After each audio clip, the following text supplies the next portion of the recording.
we're on topic now. Um, Okay, I'm sorry, I'm not in my studio. no, it's I've been okay. editing an interview all day long from home, and I never made it to my studio. So it's nice. It's sort of Yeah, my living room with some paintings. But anyway, yeah. sorry. It's great. You could just say that's your studio. You have like the most chill studio ever. Like we have these like dark dens, and you have this beautiful living room. Yeah, that's Right, yeah. minimal. Yeah. Yeah. So you're yeah, I believe we're on. We're live. So yeah, as you're saying, like my first exposure to Metasynth was from Richard James, was from Aphex Twin. He was making window liquor, and he was using that, and it was like through the grapevine I had heard about this software where you could draw with audio, and I was like, what? And I don't think I got my hands on it until like probably 2001 or something. I had to like scrape up the pennies because I was all Windows, and so I had to scrape up the pennies and buy a Mac. So, but yeah, We all did. a G3 or something. Yeah, Right. so maybe earlier than that. I don't know. But yeah, so so that was your go-to for the original Matrix. Well, it's funny because I was when I started on the original in '97, basically the end of '97. Right. Hundreds and hundreds of years ago. But it was certainly the movie, and it was a project that we'd hoped would actually get made for a few years. But it because of the sort of dual setting, the real world and the virtual world, both being futuristic, a big aesthetic challenge for me from the beginning was sort of defining the texture of the virtual world. And back Mm-hmm. those days, the texture of the virtual world was really crappy, Yeah. right? I, Yeah. Right. Yeah. digital meant crappy. That Right. really they were synonymous. Digital sound meant crappy sound. Just because of that, the grainy, quantized quality of sort of low res quality of the simulation of analog sound in the atmosphere. Yeah. It wasn't music. It wasn't really sound, right? It was getting to be very pragmatically speaking, very appealing. Obviously, we are already posting movies Yeah. with digital sound because it saves so much money in materials. But on that movie, it was an interesting uh, challenge because I wanted a certain quantized quality for the Mm. virtual world and the transitions, but not an ugly one. And all the programs that I used then, oh man, they sounded bad. Everything, Cakewalk. You got what else was yeah. there? Oh, I don't. Cakewalk. I Digital Performer. Yeah. It was, and all the plugins, Pro Tools was getting a bunch of plugins. There were a couple of like shells you could buy. Like I paid $1,500 for some shell that had a bunch of plugins, and those were actually very useful and cool. But they still had that an ugly kind of graininess, and I was getting frustrated. It was coming up where I had to start delivering some prototypes and some models to the filmmakers that were in Sydney, and uh, my engineer, Dave McGrell at the time, he just came in and he said, I just found this on the web. Why don't you try it? It was called Metasynth. I'm sure it was version 1.0. Yeah. And he says, it's a graphical program that has, an audio output to it. And I just started playing with it, like putting hours and hours playing with it, but some of the simpler functions of it, in fact. But it was an epiphany because it output, and I would just use the audition. I was out doing live auditioning and recording to a DAT recorder. I Right. just had the output, right? Because you couldn't really record. And when you rendered, things had had a different sound than doing the auditioning. So I was kind of doing both. But it had a very beautiful, very natural, organic feel to it, Yeah. even though I was deliberately making things that weren't real, right? I basically used I think it's called inertia and the stretch functions and the grain functions. And, because I could keep moving these sliders, doing these real time performances. Mm. But everything just, uh, appealed to me aesthetically. It just as a kind of beauty, because the virtual world in this movie, I knew it was going to be a beautiful movie. We had all made the movie Bound together, which is a bit of a masterpiece movie, and we had fun playing around with the storytelling there. But we all knew The Matrix was going to require a lot of definitions. Yeah. Right, orally. So that was a key moment for me. And once I started doing that, those recordings that I imported them on the Pro Tools and started layering stuff up, and I could feel it was like I was looking at a code screen, right? And I could see the Matrix movie through that sound, through the Pro Tools window. I mean, really, it was that feeling like this is the way the Matrix is going to sound. And then I started, because I've been trying to figure out what the code would sound like. That's another key aspect of the storytelling, because of the transitions, the portals. We knew that everything that was virtual had to be kind of imbued with this texture of the code. So once I tried some sounds, and the Wachowskis had just said the code, they don't say much generally, right? So they said wet and electricity. Oh, yeah. The words. So I played around with a lot of sounds, and I found this recording of raindrops in a barrel that had a certain metallic resonance and a great wetness to it.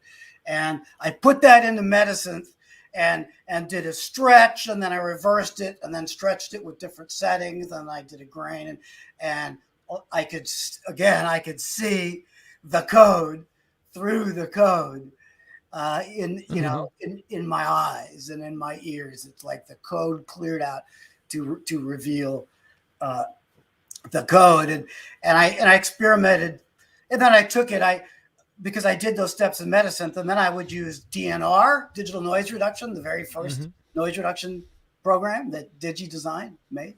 The forebearer for the parents of Avid, right? But today, and I would just use it in reverse, right, with the noise button click. But I would just take out everything that wasn't noise.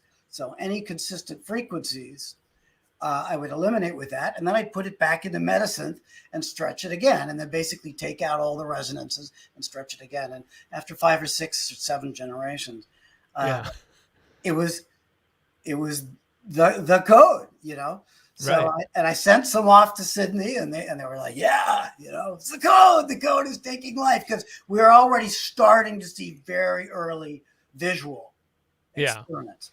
Oh yeah, that must have been kind of crazy to not really know what the Matrix was going to look like, in that. I guess before the first Matrix, like where you're just like, well, what exactly is?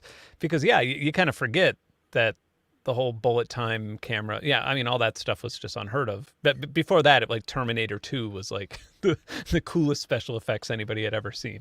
The coolest digital, exactly. And well, I mean, and I had actually worked on The Abyss, right? And there was one visual in there that was done digitally, which was the water column tendril, I think they called it, that reflected his face. Right. Yeah. And I believe that was the only digital effect, and you could see the future in that effect. It was pretty amazing. So then obviously, T2, you're crazy. But, when I don't know where your audience, where they work, but when you work on a movie that has a lot of visual effects, which is generally fantasy and sci-fi movies, you can't see the movie. Yeah. Right? I mean, what I had was a movie with a lot of green screens, Keanu Reeves, and Lawrence Fishburne, and Carrie-Anne Moss, acting in front of green screens. And I knew at some point there was going to be the thing that in the script is called the Sentinel, right? That was attacking them, but you don't see it. And the code, the ships, all that stuff was all animated. So none of it existed. You couldn't see it. And I was just, when I was in Germany finishing Matrix Resurrections a couple of months ago, it hit me that my creative world is a lot like a Cypher and the other characters that are sitting in their ships in the real world in the Matrix story, right? Mm-hmm. Looking at monitors with all this dripping code, and they can see the blonde, the brunette, the redhead, right? As Cypher said. So for me, I'm looking at these green screens all day long, imagining what a Sentinel is going to look like and what it's going to sound like. That's what movie post evolves, right? And we get drawings, and sometimes we get previses. Now you get these previses, but back then you didn't get many previses. So there's a very poetic equivalent there to me having to project through that green. And in this case, with the code, of course, it's a double irony because I'm having to look, at nothing and imagine this green dripping code on top of it.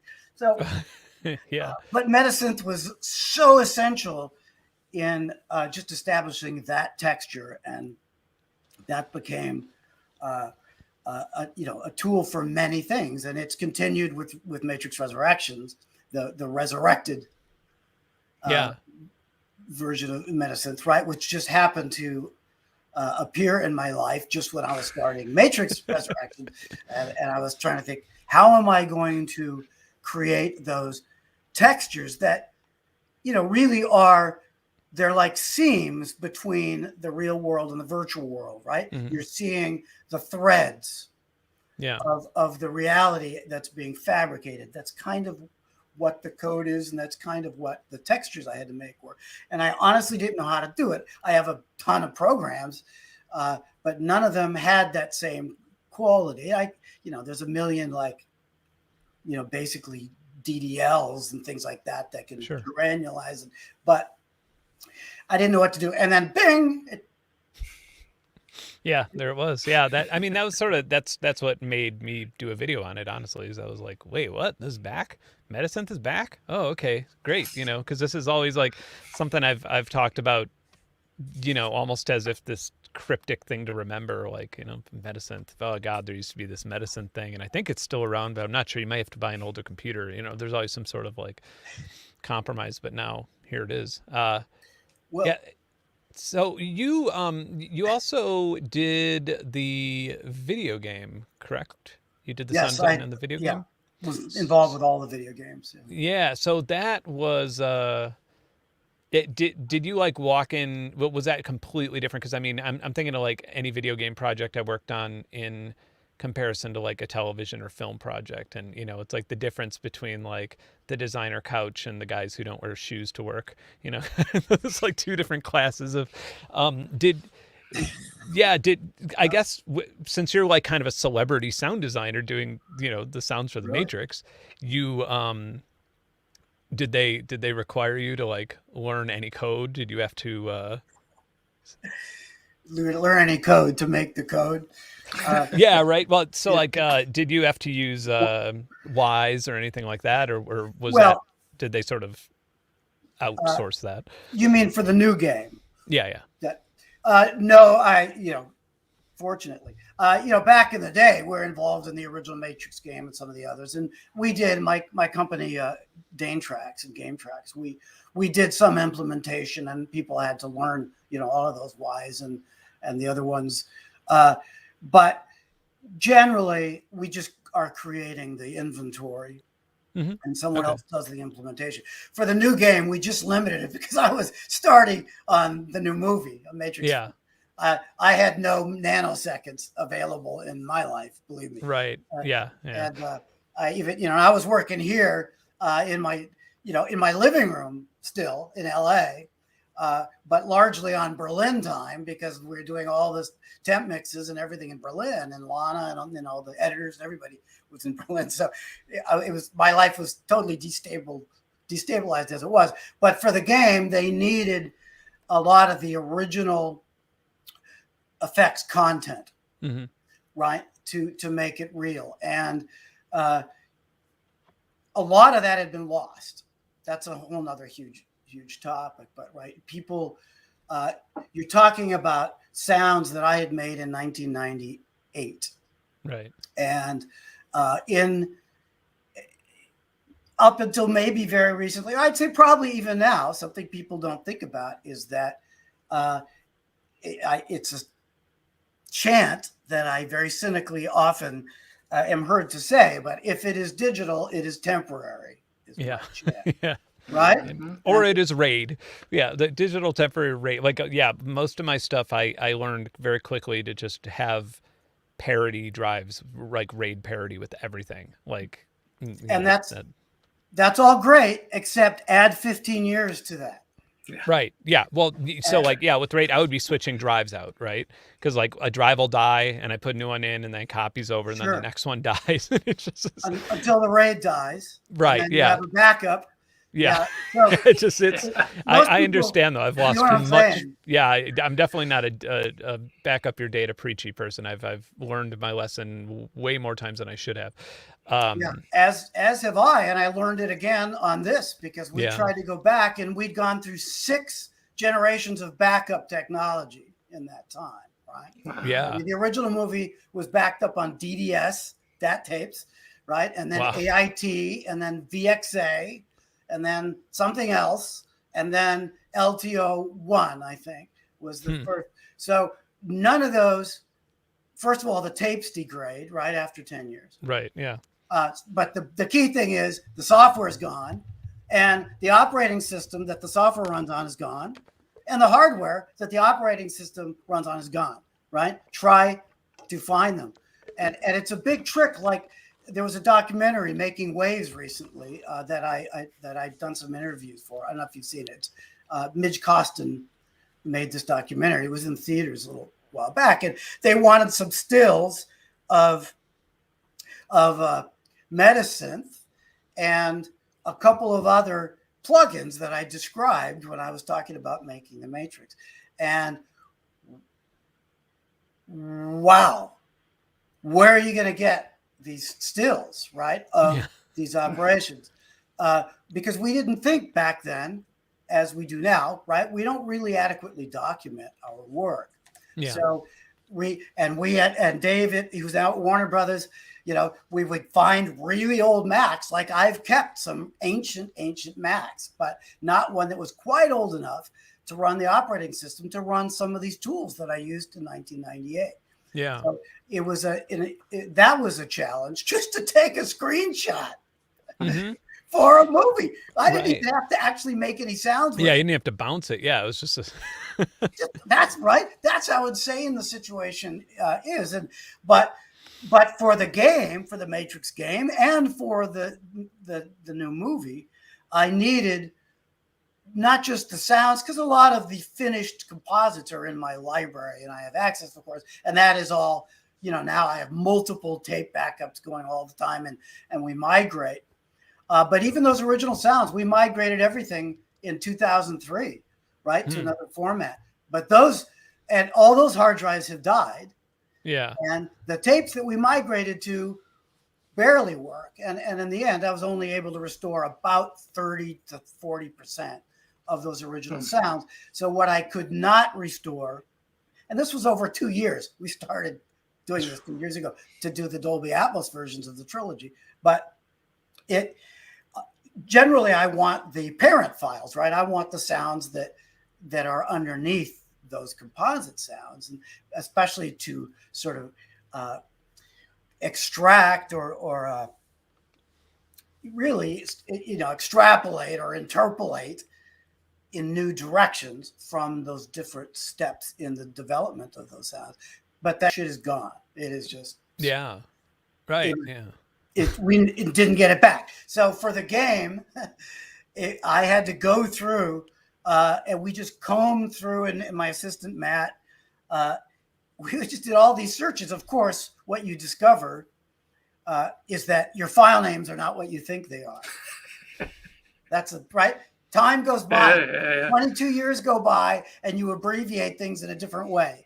Plus, in those days, file names had to be shorter, even in the Mac world. So anyway, there's all these contributing factors. But what I was able to do was eventually build the core sounds with enough flexibility so that the game sound effects crew could create the realities that referred back to the original trilogy. Basically, that was my contribution. So I didn't have time Yeah. right, or the modern expertise to take it further. But I'm sure it sounds great. No, it's interesting. Yeah, I mean, I've worked a little bit with Wise and Fmod and stuff, and it's interesting to. I mean, I'm definitely. I would not consider myself an expert at it yet, but it's interesting to work on something that is like interactive in real time, to be able to like mix sound in an environment that you're in, if that makes sense, especially if you're doing something in VR and you just put the headset on and you're like, wow, this is like, and you could see it looping, because it's almost like kind of a little DAW with like certain loop points that are triggered by the game. It's pretty radical. It's pretty fun. Well, it is. It's automated. I mean, way back then, I was fascinated with those implementation engines because it's just like a mixing stage is in post production.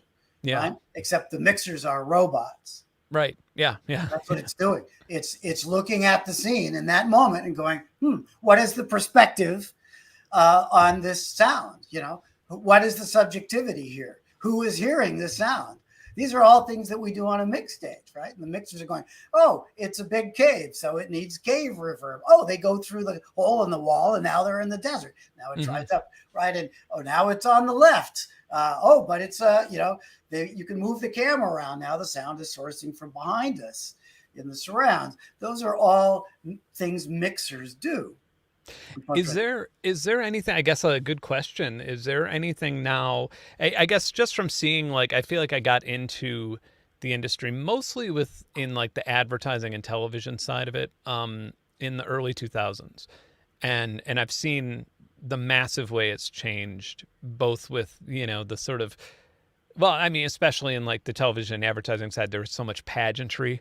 There's so much in terms of just, it was more about like the mixing desk than the actual work that was happening. And now that so many people are freelancing from home and stuff, it's so much different. The pay's obviously much different now. Now people coming in the industry they often don't get demo fees and things like that. They often are pitching for free and stuff. But more interesting to me, is there anything now that like is generally being used, any sort of like platform where you're just like where you had trouble grasping it at first, or it was this, it's kind of a weird question, but like, has you ever worked on a film where they're like, we're using Ableton for this, just some sort of weird, like out of nowhere thing that's just, a technology that you weren't used to yet? Yeah, I mean, it's an interesting question. In my world, which is post-production for movies and streaming, versions of movies, it is fortunately quite standardized. It's just Pro Tools. And in Europe, there are other systems. But, you remind me, there was a time, I don't remember what year, when things were starting to go digital. Yeah. And, my company and I were sort of early adopters. I mean, I used Sound Designer 1 and 2 programs on my fat Mac, the second Mac that Apple made, right?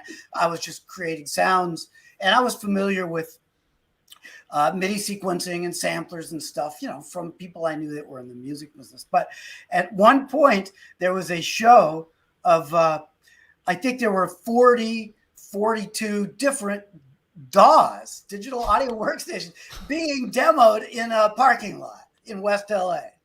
So all of these very established sound editors, right? And I was relatively young. I mean, I was at that time in my early 30s, and some of these people were, in their 50s, and they're thinking, this is the future, these stupid little machines, right? But it was fascinating to see all these different approaches to editing sound in sync with picture, right? It was all about post-production. Sure. Right? It's not so much about music creation or anything else, but people had the wildest reactions. But at that time, I had already been using super early, very primitive, very simple digi-design programs. So I just was kind of prejudiced already. Yeah. And most of the systems I really hated. I looked at them and I said, no way, no way, right? But one of the criteria that some of my competitors were using is that they were scared of computers, didn't want to have anything to do with computers. They wanted just a turnkey box they could plug in and wheel their moviolas out of the way, right? Yeah. For your younger audience, a moviola it's with these big green physical film editing machines when we used to edit sound on 35 millimeter sprocketed film, right? That would sync up mechanically with the 35 millimeter sprocketed movie film. That's how sound was all cut until really the early 90s. It was from the really the fifth from the 50s. It was optical, and then it went magnetic. So a lot of people that were professionals, right, they just wanted the digital version of a moviola, but those systems were inherently very limited because of that, you know. And anyway, I wasn't that afraid. So luckily, I just kept going with Digi. As soon as they came out with the 4-voice, D to A boxes, I would buy one, and then I would put a sound editor on it and wheel a moviola out the door to the back to the rental company, right? So a lot of us were starting to make that transition.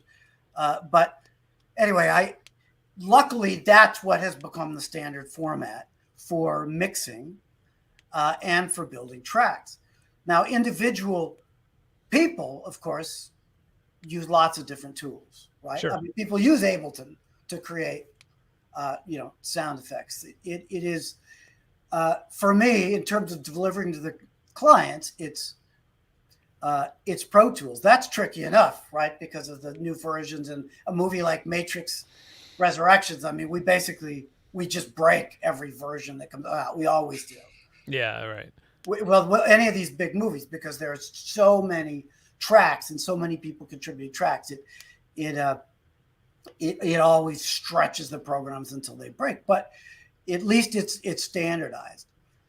And the new Pro Tools came out with the 2000 tracks right like after our second premix on Resurrections. Oh, really? We had to adopt it. Do you know the story of you probably do, the story of the laugh track machine? Yeah. That's crazy. Like, I remember when I first was reading about that, I was just like, this can't be real. Like, it was just like wasn't a company that like two brothers ran, and it was literally a machine that they wheeled in that you had to and they were the only people allowed to service it. And so, if the laugh track machine was broken, then you had to cancel your filming because they had to, so weird. They owned it, and they invented that whole medium, right? Right. Yeah. So I've outlined a script about that guy, the inventor. Really? His family, and there's all kinds of ironies there. I shouldn't give them away, but it's a truly amazing personal story. Yeah. It is very bizarre to know that the laugh track was, I guess, monopolized, right? Yeah. By one guy and his family. It's so cool, and weird, but yeah. Because they invented it. Yeah, it was their it was a patent, wasn't it? Yeah. And the TV shows, those live shows, evolved around that part of the medium, that ability to have those live audiences, because you didn't have to have a live audience that you could control, right? These guys had these people, this guy essentially in the beginning he had made loops of laughter that he recorded that was genuine sounding. Yeah. That's the key thing, right? They sounded real, and it had all these loops on what was like a big typewriter, really. It was kind of like a mellotron, wasn't it? That's what I was going to say. Yeah. Just like a mellotron. A mellotron of laughing. That's what it was. It's a hell of a great story. And anyway, it soon became the standard, but eventually people got tired of that medium. Mm-hmm. Right? They got tired of hearing all those laughs, even though today they do it, but it's just not done with that typewriter with loops. Yeah. But how long did that go on for? Because I was Seinfeld? No, it didn't go into the 90s. Yeah. No, but they did sound it. Now it's just sweetening. Somebody goes in, and if the live audience on the take that they're using didn't laugh at that gag, they just sweeten it. They just put one in. So it's all just as phony. Yeah. but it doesn't That's sound as phony because now you can shape the laughter better, and you can reverb, and you can do all these tricks that sound editors and mixers could do. But it started with, it's very equivalent to musical sampling, right? In the beginning, that was so artificial. Yeah. Nobody believed it. And then drum machines broke that barrier, right? People believed that snare with 3 or 4 variations, maybe, right? Yeah. That's how a drummer actually sounded if you're at that show, here in that band. Yeah. People accepted it. And then bass guitar, I think, was next, right? Yeah. I feel like I'm trying to think of the instruments that I can't pull off with Contact or with, I mean, my big thing now is additive synthesis. I think that additive synthesis mixed with deep learning. So for example, additive synthesis, I mean, you probably know, it's like when you essentially can create a sound using hundreds of sine waves, you could recreate the timbre of a sound. So that in the physical modeling, and then studying the performance of a violinist and having a neural network then, allow you to recreate those articulations through remodeling the sound. And I've seen that, not using the deep learning, but it's been done pretty well with saxophone. I know Swam Instruments, they've done a good job with like woodwinds. Oh God, who's the Expressive E? If you've heard of this company, they make this thing, that touche thing. It's literally on my desk just to like test out this week. Wow. Yeah, so this thing's like an MPE controller that like you can kind of, there we go. You could sort of like, it has this little blobby thing on the inside, so it's super, super expressive. And wow, very cool. yeah, and it controls the physical modeling engine of their software, which can make they have like cello, violin, and it sounds pretty convincing, and it's not sampling, and that's pretty exciting. Exciting unless you're a violinist. Well, exactly. That is the whole economic consequences of imitation. Think of all those actors that didn't get called in for to be an audience, or whoever was called in for those live shows. I mean, that brings up a couple of points I'd love to respond to. I mean, one is additive synthesis is a great way to sculpt sounds. And in the original Metasynth, I used to do a lot of that. I haven't found the module in the resurrected one. I'll talk to Kevin about that. But yesterday I was looking for it. But I've done, like when I did The Day the Earth Stood Still, I created a lot of the interface sounds, with that additive synthesis module. In the first Matrix, the what do you call them? It's like a 3D sort of projection that they look at on the screen in the ship that shows them the long range view of where the sentinels are. It's a hologram, basically, right? But I didn't see those visuals until the last 2 days of the mix, which was very typical for a lot of things. So, but I just did it.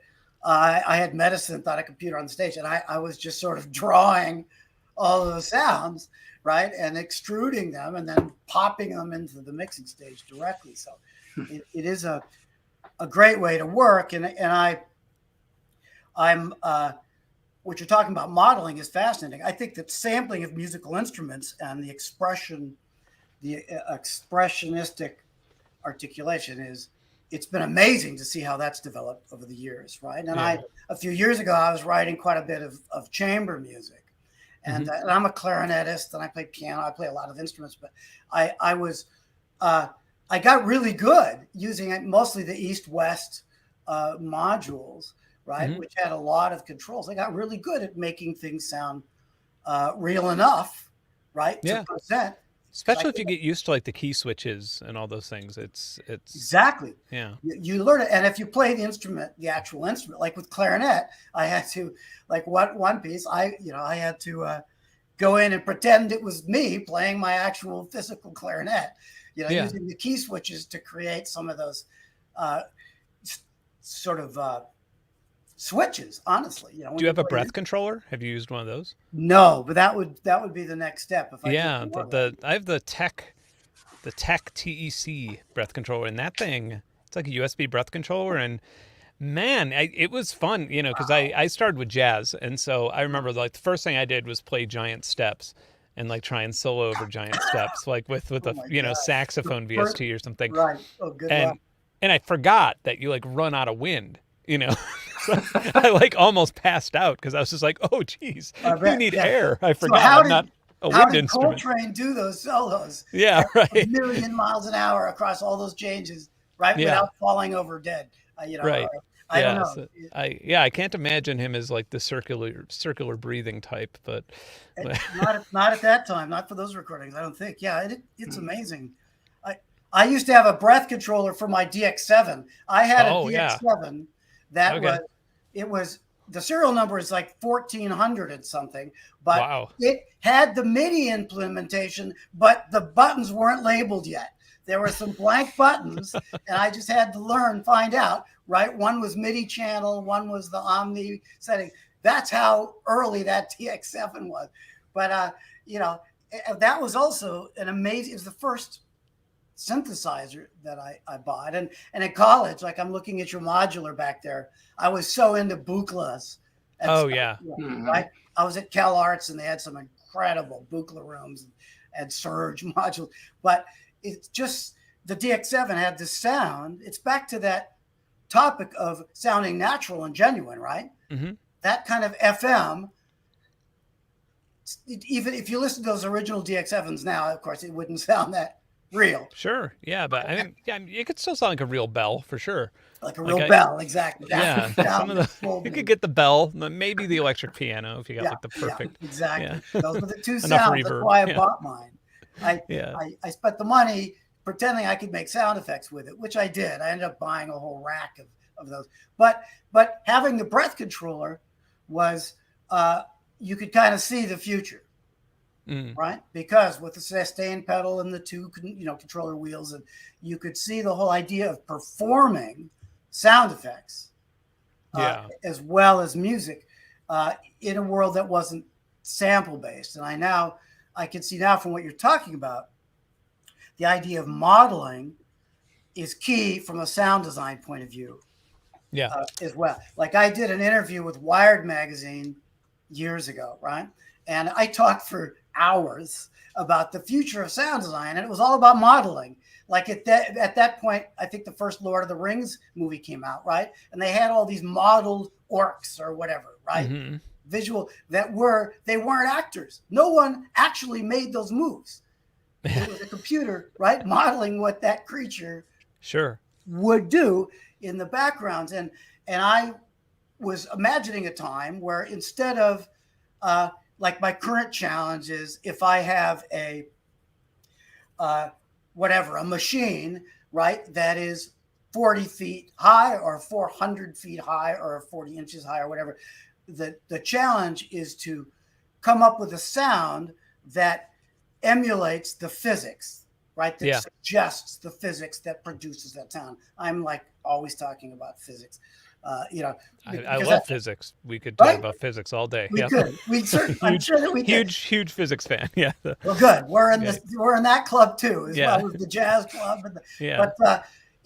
But we know that sound is physics, right? And up until the point where our eardrums send an electrical signal into our brain, anyway, and that's a different kind of physics. But it's just the physics, the perturbations in the atmosphere, right? The waves, the rarefication of the number of air molecules between the waves, all that crap.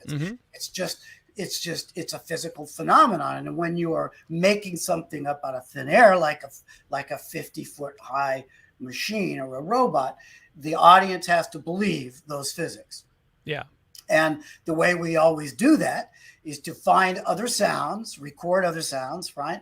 And scale them down or up to make it fit. And most sounds don't scale very well, right? Right. Yeah. Metal scales pretty well, but there's issues. Nothing else. Wood barely scales, but most things don't scale. And so from a sound design point of view, in terms of telling a story that's believable on screen, it's all about faking it with other sources. Like taking a lion and creating a gigantic lion, or, for the last 2 Twilight movies that I did, creating these giant wolves that in fact used to walk around here in LA, wolves that were 14 feet long. They really did exist. They probably walked on the hillside behind my house at some point. They were real, but they didn't exist anymore. So they got stuck in the old tar pit. They got stuck, right? Yeah. And if you've been to the museum, you see all these bones of all these giant cats and stuff that used to walk in our backyard. Yeah. So, but you have to take something that exists today, like a lion that's really not that big, or a tiger, big enough to bite your head off, but not big enough to eat an elephant in one bite. And if in the movie there is a monster that eats an elephant in one bite, you've got to scale those sounds up. So my dream, the alternative, is modeling. Plugging in a 20-foot tall cat, or plugging in a 40-foot tall machine made out of, it's got a structural frame out of steel. It's got carbon fiber on the outside. It's got this, it's got that. It has coolant circulating through the whatever. This is stuff at sound design. You have to think all of this out, right? Yeah. All the functionality of every single thing on screen, whether it's a living biological thing or a non-biological thing. You got to figure out what's going on there, and then you got to try to make up that sound. But modeling, I was just going crazy thinking about, wow, imagine you could just be an architect, right? Mm-hmm. On paper, you're sculpting the sound, and you plug it in and you push play, and it models the way that thing would sound in the physical universe we live in. So you are saying this on the right channel. I'm going to tell you that much. Yeah, there are some bomb software developers that I mean, I'm looking at the name of one of them in the chat right now, who's like, I know right now they're going, huh? They're like looking at they're like, what libraries would help with thinking about this? Yeah. They can contact me. I'd love to talk about it. I mean, what happened in that Wired interview is they cut all of that out because nobody gives a shit about sound effects. No, you're right. Yeah, the sound, money in it.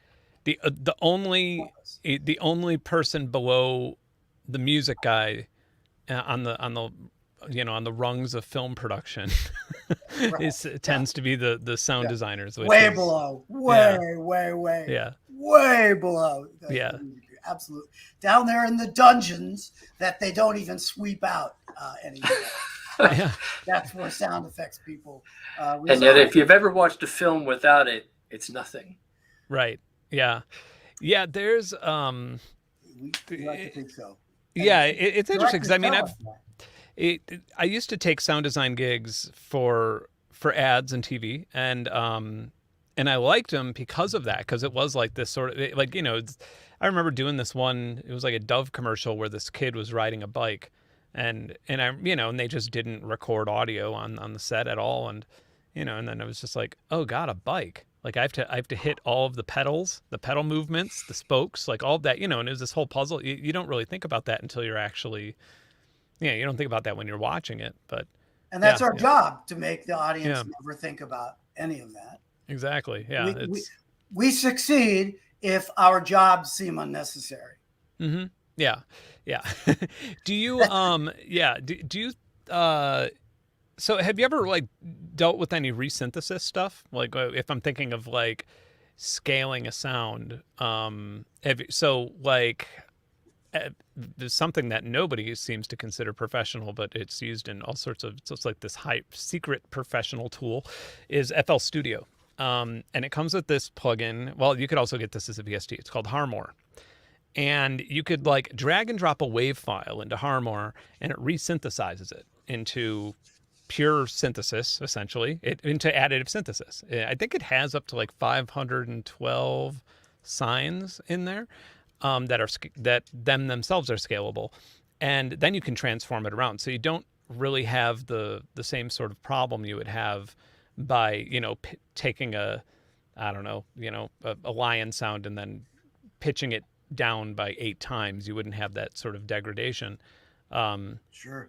That's like, I've been like playing with that's been pretty fun. And I've been able to do stuff in music. I've not done it in sound design, but I've been able to do stuff in music where I've just taken like, oddly enough, a interview about somebody talking about living in a simulation, like has nothing to do with this, by the way. It was just randomly, and it's in a song of mine, and you could and I literally made him sing as if he was like an opera singer using this sort of same resynthesis just from that interview. Wow. Yeah, I mean, it's totally wild. Definitely worth checking out. It's not nearly as cool as your idea of being able to like 3D model something and then have the sound Well, come but out of it. But it's the same idea. It's part of it. Yeah. What that's triggering in me is like I got incredibly excited about impulse responses, right? oh yeah, And convolution, programs, because that was the first step. Like, the idea that you could do a 3D scan of a space yeah, was very exciting. Hence, we scanned every room in our, building and Yeah. inside the vents and, inside the sinks. I mean, we scanned everything because I love that idea that there was now an acoustic virtual version of our, 10,000 square foot building that we're working in. But Yeah. we did it on movies too. And it posed some interesting challenges, very interesting actually. But anyway, I could get into that. But just the idea that you could scan and that's now real, right? This room, if I scanned it, it's real because this microphone sitting here and that hard drive and my remote for my TV, everything is in that scan. And theoretically, you should be able to take a sound in addition to, typing in the physical characteristics of a physical thing that emanates sound, right? That vibrates, that resonates, what we would consider to be sound in an atmosphere. But I wish that I could take that lion growl and scan it. Yeah. So like, why? Why is there a subharmonic that's going whoop, whoop, whoop, whoop in that lion growl, right? Why? Because I'm always fascinated with not just the spectrum, because I live in a spectrum, right? In many meanings of the word, I guess. But the audio spectrum is all of us. We work in that spectrum. It's a limited spectrum. There's a finite top and bottom to it, etc. But I'm also fascinated with harmonic structure and how our evolutionary psychology interprets the world based on the harmonic structure of things, right? And I go into this sometimes when I lecture because it's fascinating. The idea that a pure sound, which rarely exists in nature, we hear as pure, a flute or a wine glass ringing, me whistling. Those are pure sine waves. And what they say to our brain as a, biological organism on Earth is that everything's okay. Yeah. And as soon as you stress the object that is creating that vibration, you start to get the harmonics. Right? And eventually you get these enharmonic frequencies because the object's being stressed so much. And then you get distortion on top of that, right? Which is a lovely aspect of existing in the acoustic universe, because distortion tells us there is major stress. Yeah. Right? That thing that just fell from a very great height, or that your adversary, right, just threw something very, very hard. Yeah, right. Yeah. Or whatever. There's lots of things, and you could sort of define that. If you get a metal object and you hit it, you get a perfect ting. And you hit it harder, ting. Yeah, harder, ting. Yeah, it's like harder. And then, right? It's like it's almost as if you're experiencing like entropy in the Fourier analysis, like it's almost as if it's like entropizing into this sort of like noise. That's the way I always think of it when what was we talking about when you hit something louder and louder, and because it is literally entropy, right? Because at some point your eardrum seizes like a microphone capsule. Yeah. We'll see. It's like as physics as it gets then. Yes. When you think about it, like you're creating entropy by destroying something, you're creating an audible version of Well, entropy. yeah, because a wave is oscillating, inherently it's an oscillation. At some point when it doesn't oscillate, meaning your eardrum is just pushed all the way in one direction all the time, or a mic capsule, as now sees, right? That pressure wave now becomes a constant. It ceases to be sound. Yeah. It's not sound. It's a kind of entropy. It is the non-existence of sound at that point. And, it just turns into noise. There's a not even noise. It's nothing. It's nothingness. Yeah. There's no oscillation, right? Noise at least has some kind of oscillation, no matter how completely random and inharmonic it is. Yeah. Here's a good question that I just saw. Does distortion exist in nature? I don't think so. I think it does, because, well, distortion is just what you hear, right? Like distortion, because like the way that we define it would be exactly what we're saying. Like if you've ever heard a sound so high that it makes your ear sound like it's tearing. If you've ever heard that before, I know this mostly because I was doing the work with LRADs and acoustasonic weapons and stuff. And yeah, I mean, it makes you feel like your ear's tearing, and that's distortion in its natural form, I suppose. Well, it's a good question, and it's a bit like the tree falling in the forest question, except that I can answer it definitively as yes. It is because the situation I just described, right? An object, a resonant object like a tree trunk or something, right?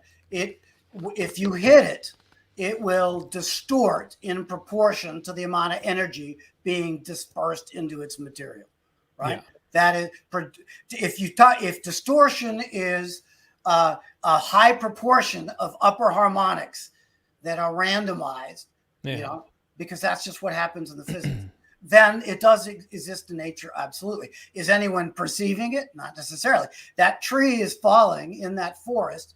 If no eardrums are sympathetically, resonating with that, it's still distortion in terms of the waveform in the air. Yeah. And this sort of brings up a really good general rule that I've been starting to try and pay as much attention to as possible, or at least when in any sort of discussion, especially in any sort of discourse, that not to engage in any sort of debate until you've decided what the unit of measurement is, which is has kind of crossed over into everything. Like, you can say vaccines don't work because they don't, give you 100% protection from whatever disease, or you could say vaccines absolutely do work because they prevent death from a major scale. Not to get like too far on that point, but it depends on deciding what the measurement is. How big is the sun? 450,000 miles across, or something like that, right? Well, for what? Visible light, infrared light, radiation, ultraviolet light. And so, yeah, I guess like the sort of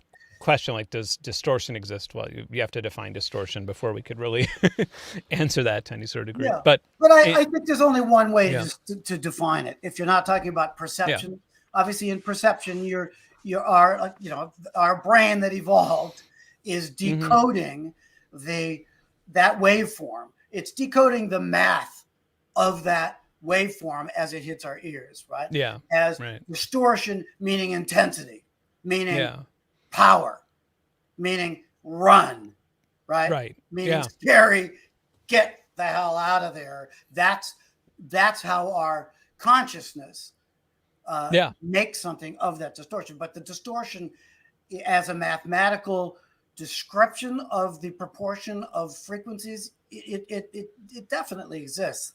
So, and I would define it that way. But you can get into like rock and roll, right? What is rock and roll without distortion? Right. So So this is interesting. Yeah, because I mean, you make a really great point that I never really thought about before. Is that if a sound's loud, or if you're hearing destruction, then you will actually you have a chaotic. If you were to look at an FFT chart, it would be chaotic looking. It'd just be like a bunch of dots everywhere. Whereas otherwise, you'd have these nice, pretty lines that would be harmonic. Yes. And then, yeah, I guess that does explain why some music makes us calm and some makes us stressed out or Yeah. pumped up or ready to go to the gym or whatever it is. That's Just excited, and yeah, again, that's it's like rock and roll. I mean, distortion tells us that this is louder than it really is, right? yeah, right, yeah, It gets and me. I mean, for me, I mean, the simplest example, the clearest example, probably of all of that is animal sounds, vocal sounds that animals make. mm-hmm. Right, because I've done various experiments over the years, right? Like when you're speaking quietly, Yeah, there is a certain waveform, there's a certain structure of harmonics that our vocal folds are creating, right? When we push air across them and, blah, blah, blah. So, but we know that sound, and there are clues, emotionally important clues in that waveform. Right. So with any animal, like the more stressed the animal is, the more distortion in that waveform. Right. It's not, ooh, it's, right. You get that. I remember we had this dog, this terrier, and I would practice, piano, on my baby grand in the living room. And this dog loved, for reasons I don't understand, loved to sit under my bench when I'm doing arpeggios all day. Right. And I sometimes I would sing. I would be doing chords, and I get a melody, and I go, la da da da da da da. The dog just kept sleeping. Yeah.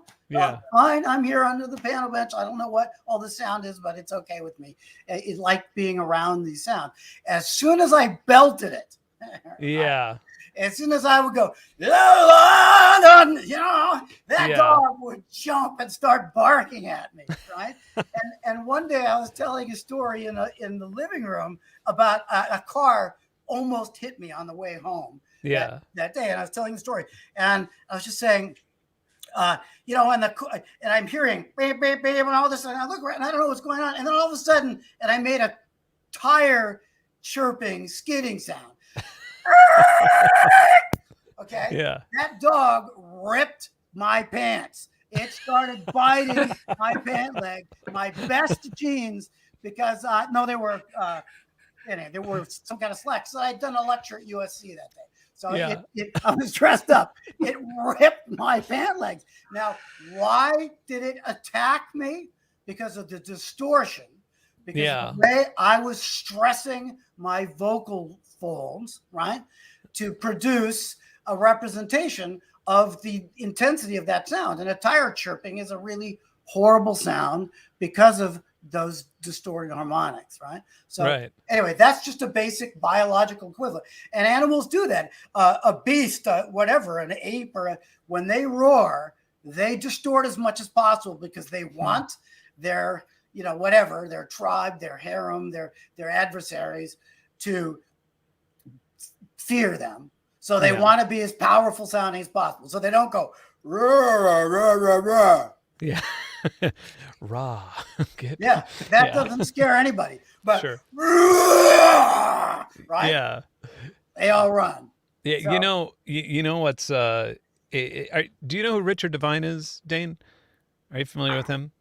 I think so. Okay, yeah, he's a sound designer. He actually just did all the Tesla sounds, but he was about 15 minutes north of me, and it's funny because I just literally earlier in this conversation I pinged him and I was like, check this out, you should probably watch this stream right now because if you're available, because this is sound designy stuff. But anyway, oddly enough, out of like all the, ironically enough to just pick the another sound design superhero, he's very into ghost hunting.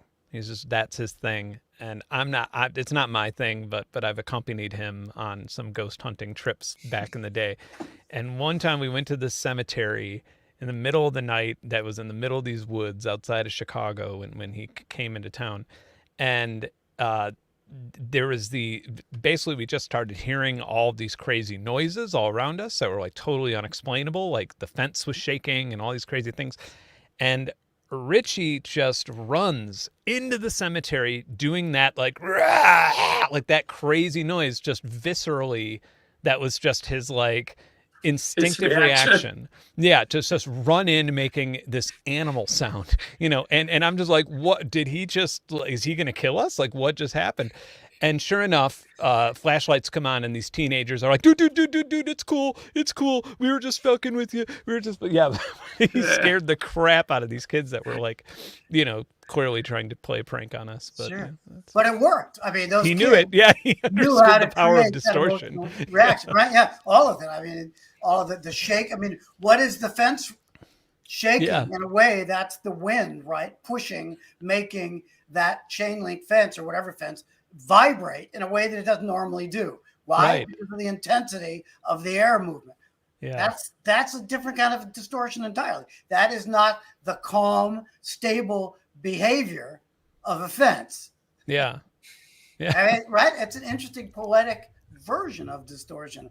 And those kids, like all of us, we learn what triggers those responses. I mean, I've done a lot of horror movies, and I love doing them, but I honestly, personally don't believe in really any of those things that people fear. I'm very much just a secular rationalist person, but I'm very into the emotional condition and in our heads, right, of monsters and creatures and gods and whatever it is. And I've had to create them for a lot of movies and shows over the years and games. Sure. Right. But what's interesting about it is why, right? Why do you run? Why does that sound make you nervous? There has to be an evolutionary reason for our emotional reactions to things.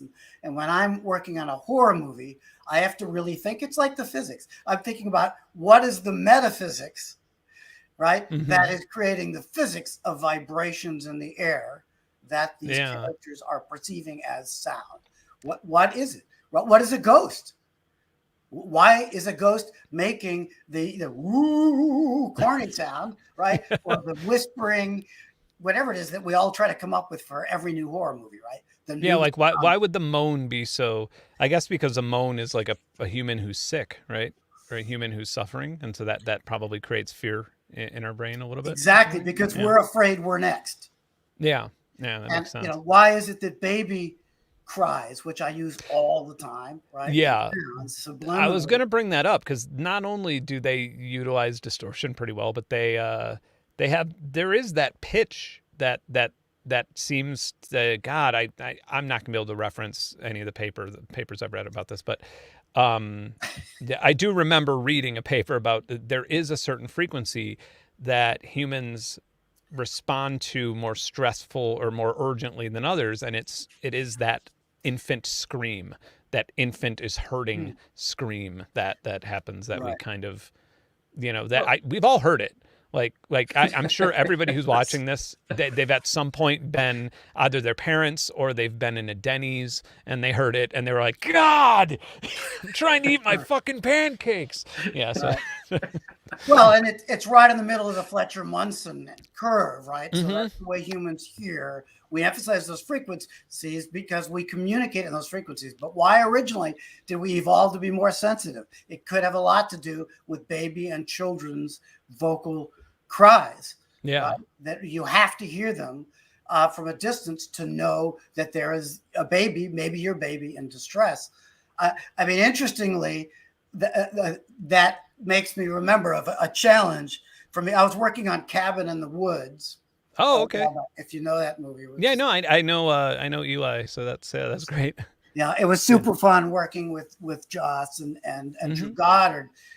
Drew was the director, and we had a scene where all these different creatures come out and attack everybody. And I put forward in the cutting room a theory that I'd been developing for a while, which is that I have to be careful. I don't want to say anything I'm going to get in trouble for. Let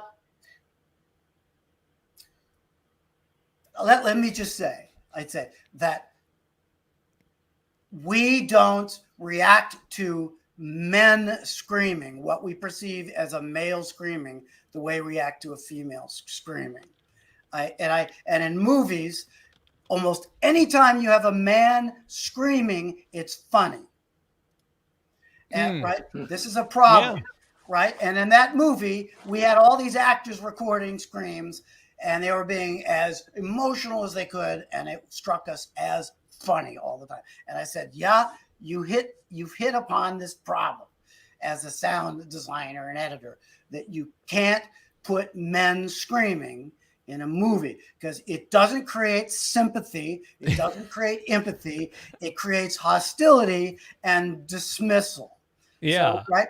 I'm thinking of like the Wilhelm scream in my head right now. Yeah, perfect example. Yeah. It's a joke. Okay. That's a really good actor. Yeah. That's why we've used it billions of times. Right. But the problem is, and my evolutionary theory, right, is that because males and females have a different value, right? In a tribe or in a group, right? Males are basically expendable.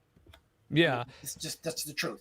So they just are. So I think when you hear a female in distress, your emotional response is, we need to help her out because she could be in our tribe. She could be one of us, right? Or possibly if you're a male, oh no, there's a female that I could potentially mate with that is in trouble. I need to rescue her, et cetera, right? Whatever you can read into it.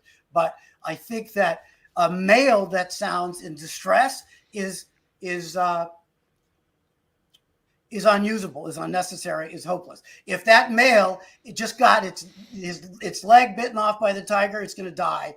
We don't care about it anymore, right? Because there's plenty of males.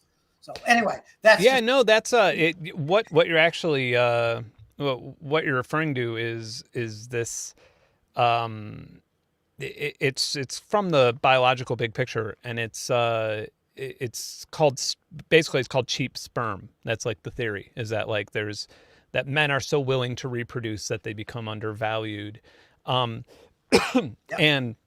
what you're saying, I would actually think, and I'm not a biologist, I'm not a evolutionary biologist, but what I would about a year ago, I was neck deep in this stuff because I was doing a video on why there aren't more women producers, and I was working with a neuroscientist, and I was talking to like people like Cordelia Fine, who's a philosopher, on this exact thing. And I would say that the reason why my hypothesis on why a female scream would be more valuable than a male scream or more awarded would maybe be because females, at least in hunter-gatherer times, would be more likely to be in possession of a child. Like I would think that capable of producing another one for your tribe. Yeah, that would be exactly what it is. Yeah, because like something I never really realized was that the human infant is so high maintenance. The reason it's so high maintenance is so we stay together. Is so we stay together as a tribe. So basically, like, evolution made our children super hard to deal with, in comparison to other mammals. So we would stick together. Otherwise, we wouldn't be able to, continue on. Which is another part of that is the size of the skull. So humans are actually born premature to get the skull out. Yeah, like 3 months. 3 months premature. And that creates this development lag in the species. Because they're helpless. They're completely vulnerable and helpless those few first months before they're ready, right? When gestation is over 3 months after birth. Yeah. They're still pretty helpless. Right. Dane, so when you're talking about this scream, if you have a male scream in the movie, do you record a female scream and just pitch it down? No, because if you perceive it as a male screaming, you laugh. It takes you out of the scene. So do you just, I guess I haven't really noticed, but are there just no screaming men in horror films? No, there are, but if you really listen to it and look at your emotional reaction, we are reacting differently. And that's just another soldier in the army. Exactly. Basically, they're going to die. Who cares? I wonder. That's your emotional reaction. Some part in my head, I feel like if you had the rare male pull it off, it might even strike me even harder, and for some reason, the only one that I'm thinking of that that triggers that in me would be Day of the Dead. There is a guy who's getting his head pulled off by zombies while screaming. and for some reason, like, he's being pulled apart by zombies while screaming, and the pitch of his voice actually goes up because his vocal cords are being pulled. And that one stuck in my head as a kid. Like, I was just like, oh my God, I'm terrified of zombies now, you know, as if before they were fine. But well, it's yeah. a great example, because I think since you're looking at it, you're subjectively identifying. Yeah. So you have sympathy, right? Right. Yeah. For that character. But I think what I'm talking about is largely off-screen screams, where Sure. you don't Yeah, see a face. You don't go, oh, that's Joe from my tribe. Yeah. You don't Yeah, have right, any, yeah. right? Or that's Harry from the tribe over the hill that we're trying to kill anyway. So Yeah.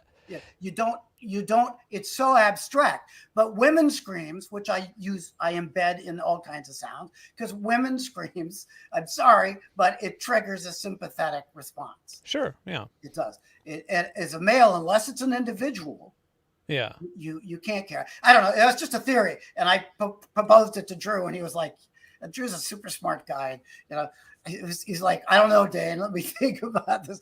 But we proceeded to get a bunch of actors, and I have, like, you know, I don't know, 1,500 men screaming in my library, and I've done multiple recording sessions with loop group actors that are professionals. Yeah. And I say, okay, scream now and moan now, right, and do all these emotional ranges. But it's true, getting back to the moan, the same thing applies to the moan as the scream, that we don't react to those male moans in the same way. I think because we get the same thing. Oh, he's going to die, whatever. Yeah. There's more sperm in the trial. Yeah. Right? Yeah. Whatever. Yeah. The cheap Write 'em sperm. Yeah. The cheap sperm argument. That's- Yeah. That's, who knows? I just make this shit up, but no, that's, I mean, it's in, yeah. I mean, it's like there is a large evolutionary biology discussion that's been ongoing about that. And, you know, there's lots of different takes on it. And I would just want to throw in here, yeah. but Dane, yeah, we can discuss and say, oh, this is my idea, or this is how I think it works, or how I want it to work. But your job is to make it work. Yeah. So, like, everything else is secondary. All the arguments become secondary. It either does it or doesn't. yeah. And from a director's point of view, they don't care about any of this. Yeah. Right? They're telling a story. If I am helping to tell the story, whether I slow down a woman's scream or I use a man's scream that's getting covered up in a, you know, then I'm succeeding. Yeah. Right? Right. If I get an actor and he goes, oh, as his legs being chewed off, right? And the director laughs, we know the audience is going to laugh. I failed. Yeah. Right. Yeah. You know? Yeah. So That's you're right. To me, it's only about the audience's emotions, right? I'm just telling that story. It works or it doesn't. Yeah. Another interesting thing that I guess just having to do with evolution and sound is I mean, when I first realized that every animal perceives time differently and therefore hears sound differently, that just blew my mind. Like, I could not fathom that, you know, me talking high pitched to my dog actually sounded like, hello, Lucy. I'm just like, oh my God, this is so weird. But yeah, you know, that's how a fly can fly through a fan blade without getting hit. And that's how elephant can live for 200 years. It's all scaling, isn't it? You know, whether you're talking about the speed that a heart is beating, which is a big part of lifespan. And it probably has rule the of size thumb, of the eardrums. There are many exceptions, but a good rule of thumb is that generally most mammals have the same amount of heartbeats. But a mouse's heartbeat is like, you know, and then like an elephant's is very slow. And so that sort of defines the length of their life. And obviously there are exceptions. And then reptiles, like a turtle, for example, when it cools itself off, its time perception slows down. So therefore it can hunt. So therefore it's, you know, everything's moving slower for it. So it could hunt things and then it goes out and it basks in the sun. And then its time perception speeds up. It can metabolize slower. And if you were to walk around it, it would just see a blur. It wouldn't be able to be able to bite you or do anything. You could actually pick it up and chuck it back in the water. I mean, that's pretty interesting. My son had a Bearded Dragon for a long time, and Mm-hmm. it was very interesting to seeing what it could hear and not hear. And obviously, all that it hears is that tiny little spectrum of the sound that insects make. And we would have crickets, and we put them around the room, and we tried all these different things to see when its brain would go, oh, something to eat. Yeah. And it's not because they don't hear it all the way we do. But that's certainly, you make me think about Matrix Resurrections, because I've been doing a lot of interviews and and writing a lot about the scene in there where the analyst, the Tiffany bike shop scene, which is a key scene in the movie.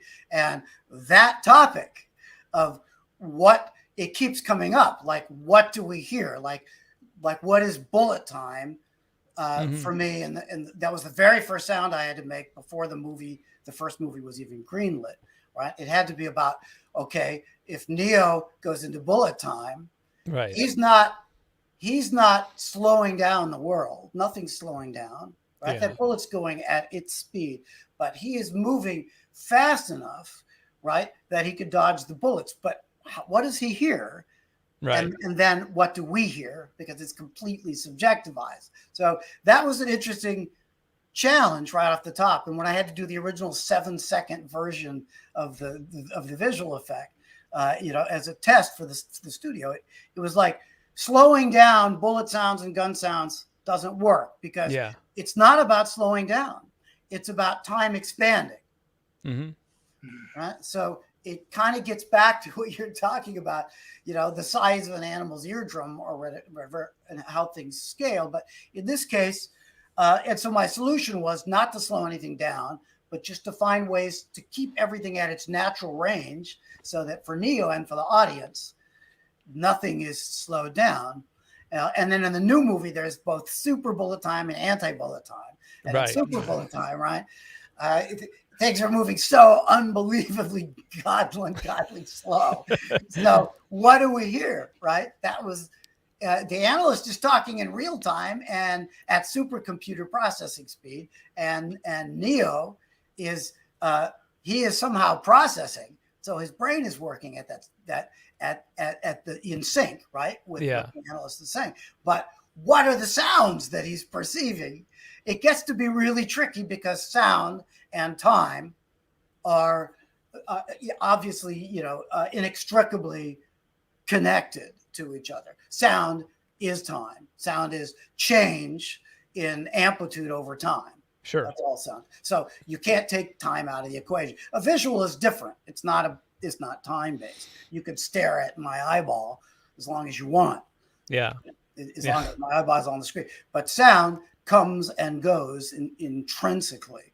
So when you're working on a scene like Super Bullet Time, how do you make the sound seem like they are actually taking place? They're transpiring in a time scale that we can't directly relate to, right? But it still has to emotionally feel like there is a bullet coming at Tiffany's temple. That's a real physical phenomenon, and there is a sound that makes. But when you're talking about a 10th of a second event of that bullet leaving the gun and hitting her temple, being expanded over whatever it was, 100 seconds or something, right? The control of time that's extreme, right? That's moving that axis from here to Atlanta. Right. Yeah. Yeah. And that's, it's funny because I thought about that a lot with, obviously with Inception and that stuff too. Like those are also interesting takes on like sound design and time. And what was the last one? The one where time moves in reverse. Why can't I remember the name of the movie? Tenet. Yeah. Yeah. That was another one where I was just, I was thinking about like, wow, the post-production for this is a nightmare. Yeah. No, but it's a dream too for Richard and his team. And I think it's all in real time, if I remember right. Maybe not, but it's mostly at real time. But it just then the only vector is forward or reverse. Yeah. And so they have to like, that would be an interesting, because I've done I've done palindrome music before, where I've like tried to write a piano piece that's the same notes backwards and forwards, and I mean that's hard enough. That's enough of a headache. Yeah. So Well, it's a headache, but it's a fun challenge. Obviously, yeah, that's why we do what we do. Yeah, it's what we do. And in the new Matrix, in the anti-bullet time in the game company, right, when I see it as Morpheus and Smith pulling on Thomas's destiny, pulling against the fabric of time in two different directions, and the whole idea of real time, I had to completely subvert there, because an experiment that I did that ended up working was to basically create palindromes of every gunshot and every bullet buy and every bullet impact, right? So, but palindromes that are scaling up in pitch to the naturalistic pitch, and either scaling back down, all the way back down, or going up beyond the spectrum, one of the other things, because it's all about how the fabric of time is getting doubly manipulated, right? Double perturbations, like two people hitting the same skin on the timpani from different sides, kind of thing. It's the way I picture it. But that was really fun. So then what you end up with is this, a gunshot going. Yeah.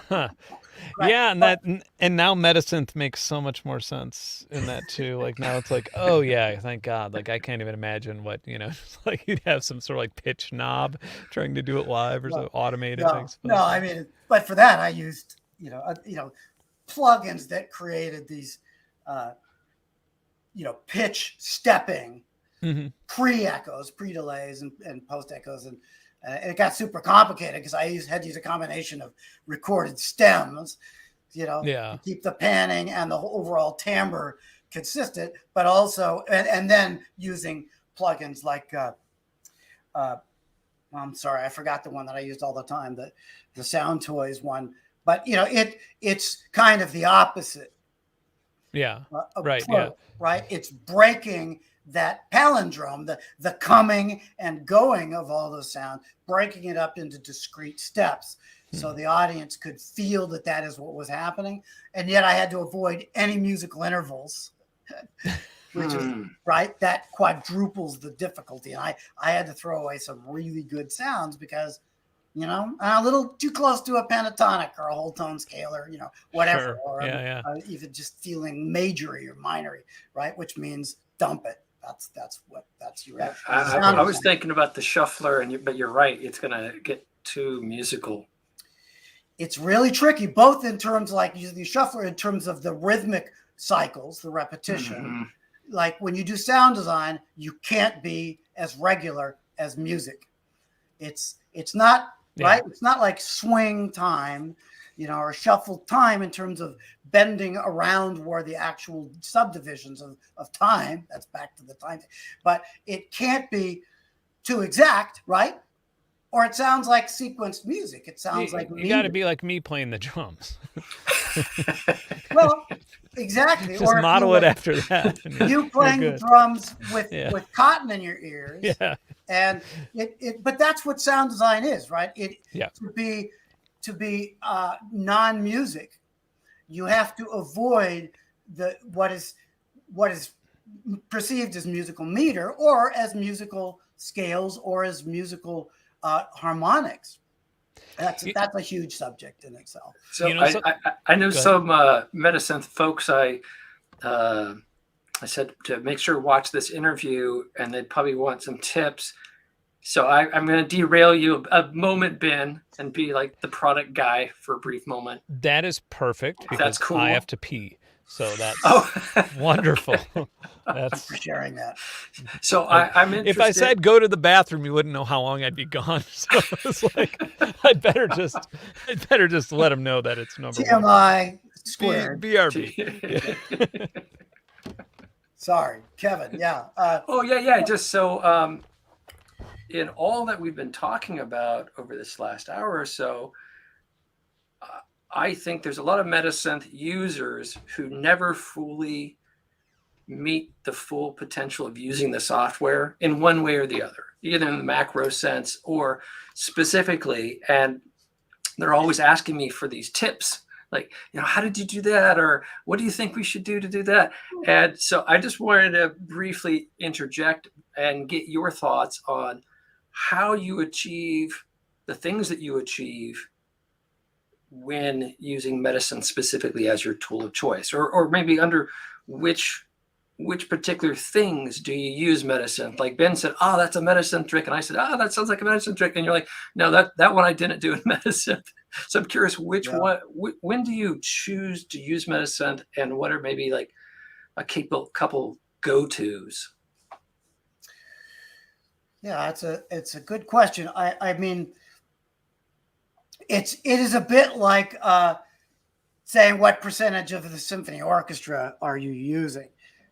I think I use about 2% of the capabilities of Metasynth, right? I mean, I was just playing around yesterday with some of the settings that I used on the new Matrix movie, and just thinking about it. And I used something in a way that I'd never used since I used the original program in 1998, using the I think it's called the resonance slider or something in the what do you call that toolbox? The effects room. Yeah, exactly. But and all of a sudden I realized, oh, that's a perfect sound for the movie that I'm starting on next week, because the beauty of that section of the program is you could take completely natural sounds and put them through something like that resonator, and it produces a very natural sounding event that has that's completely transcends our reality. It maintains the naturalness of that, right? Like in this case, I was putting some water skims through that, and I didn't do that for the movie. I used different settings, but you could feel all of the acoustics of that physics, right? Of that event of me skimming water. We made a custom water pool that was 12 feet long for the Matrix Revolutions, for the fight in the sky. I had to create all these water whooshes, and we needed a pool that didn't slap or drip or anything. So we built this beautiful pool, and I was skimming it, and I used those sounds in the new movie for Sati. Sati, the character, has this water viewer, and it needed to sound like water, but sound like code, like something in between virtual and real.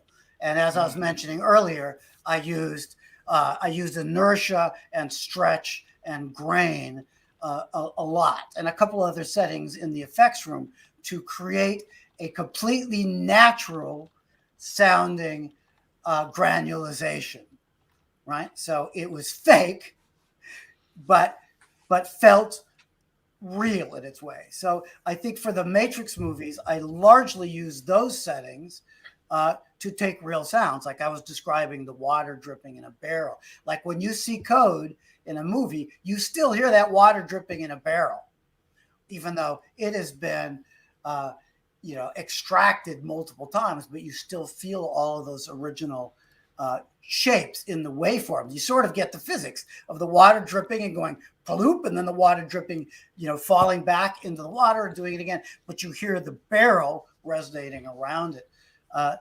For me, as a sound designer that does movies, everything has to always seem real, right? Yeah. If it's synthetic, you can't use it unless the thing on screen is synthetic. Like I was describing the holograms on the ship, which I used Metasynth.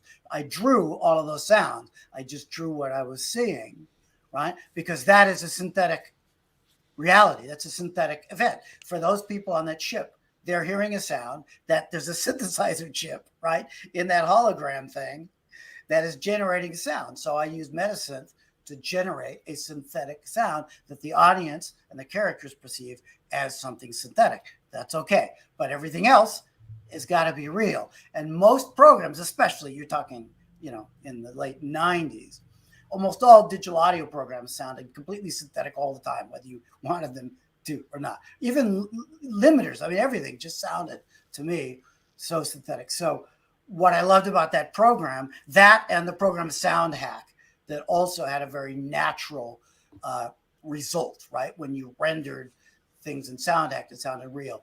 I couldn't use any other digital plugins programs. And you and I've asked a couple people this, through the reboot process.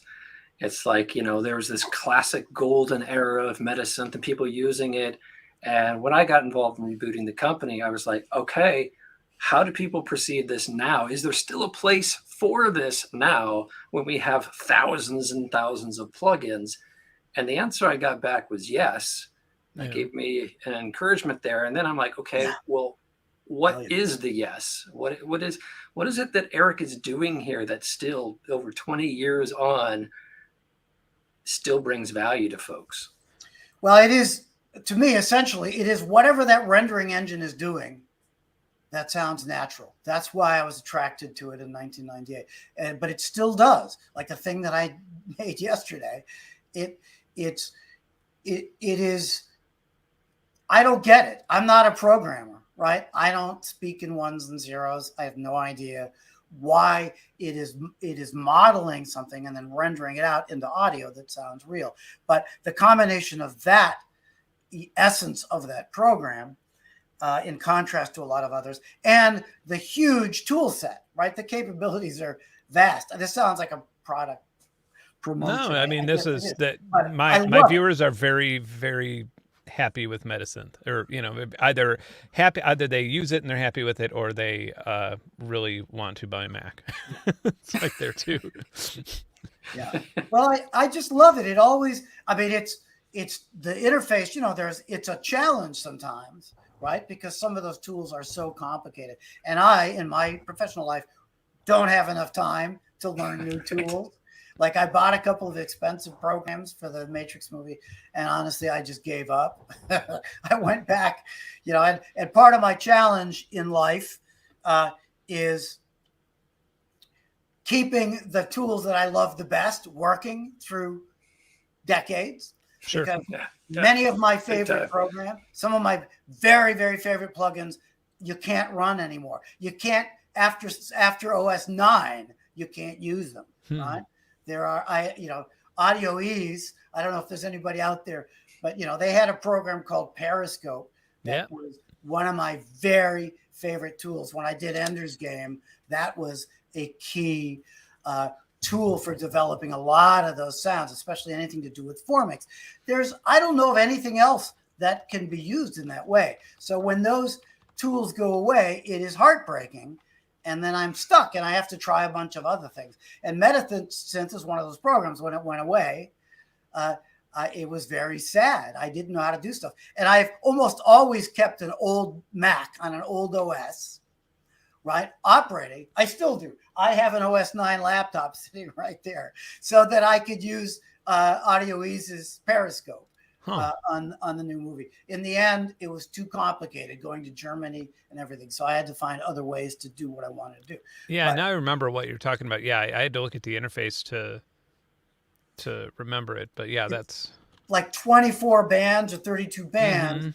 But the magnetism setting, there's a way to create very physically or naturally in terms of physics changes in sound that I have not found a way to do that as quickly. And I just did massive amount of programming, right? Of all of those, all of those bands. But anyway, when Metasynth came back to life, I was very excited because I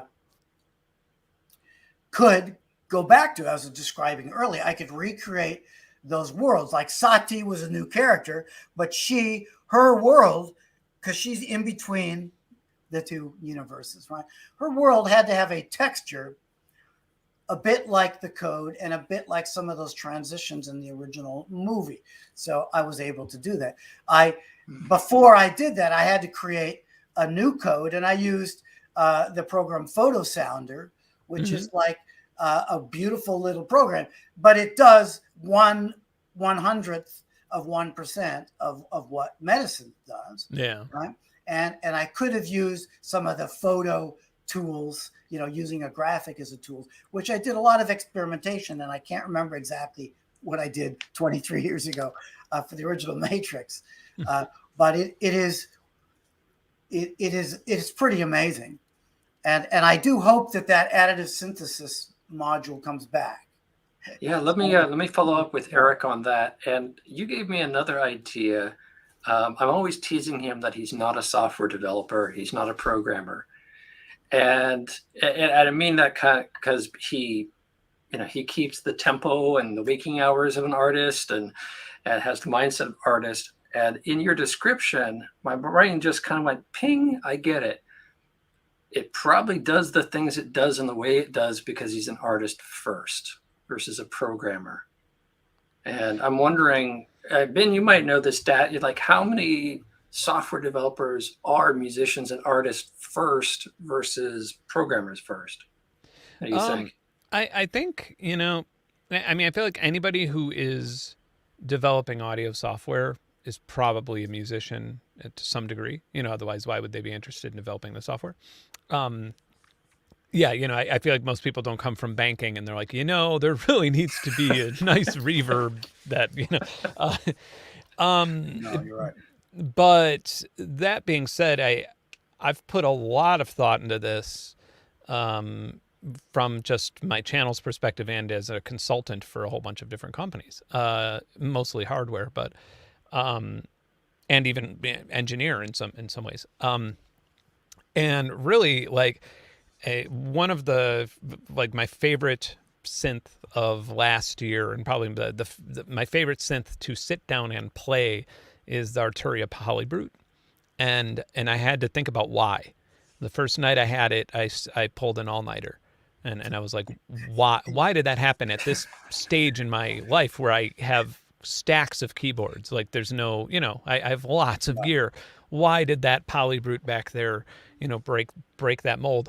And it's really Arturia's user interface, their care to UI, like their UI, not to mention your software code, but their user interface design is so well done. And I think that is what differentiates Metasynth too. So, I feel like you could probably pull off the similar sound somewhere else, but it's the interface that makes it so rewarding to do it.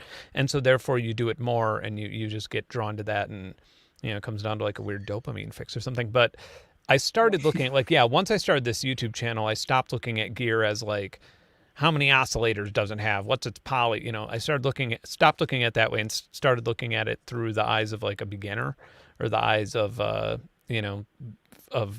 even one of my parents, or the eyes of a child, or, anybody in degree, like what draws people to musical instruments. And it's pretty drastically different. And I kind of found that, the things that draw those people in general, not only the power users who care about all the specs, are generally the things that do very well. And then it's those, those crazy ones that fill all the check marks of what everybody wants, Right, that don't do that well. Well, I'll second that. And I will say, as a child, because professionally, I'm a child, right?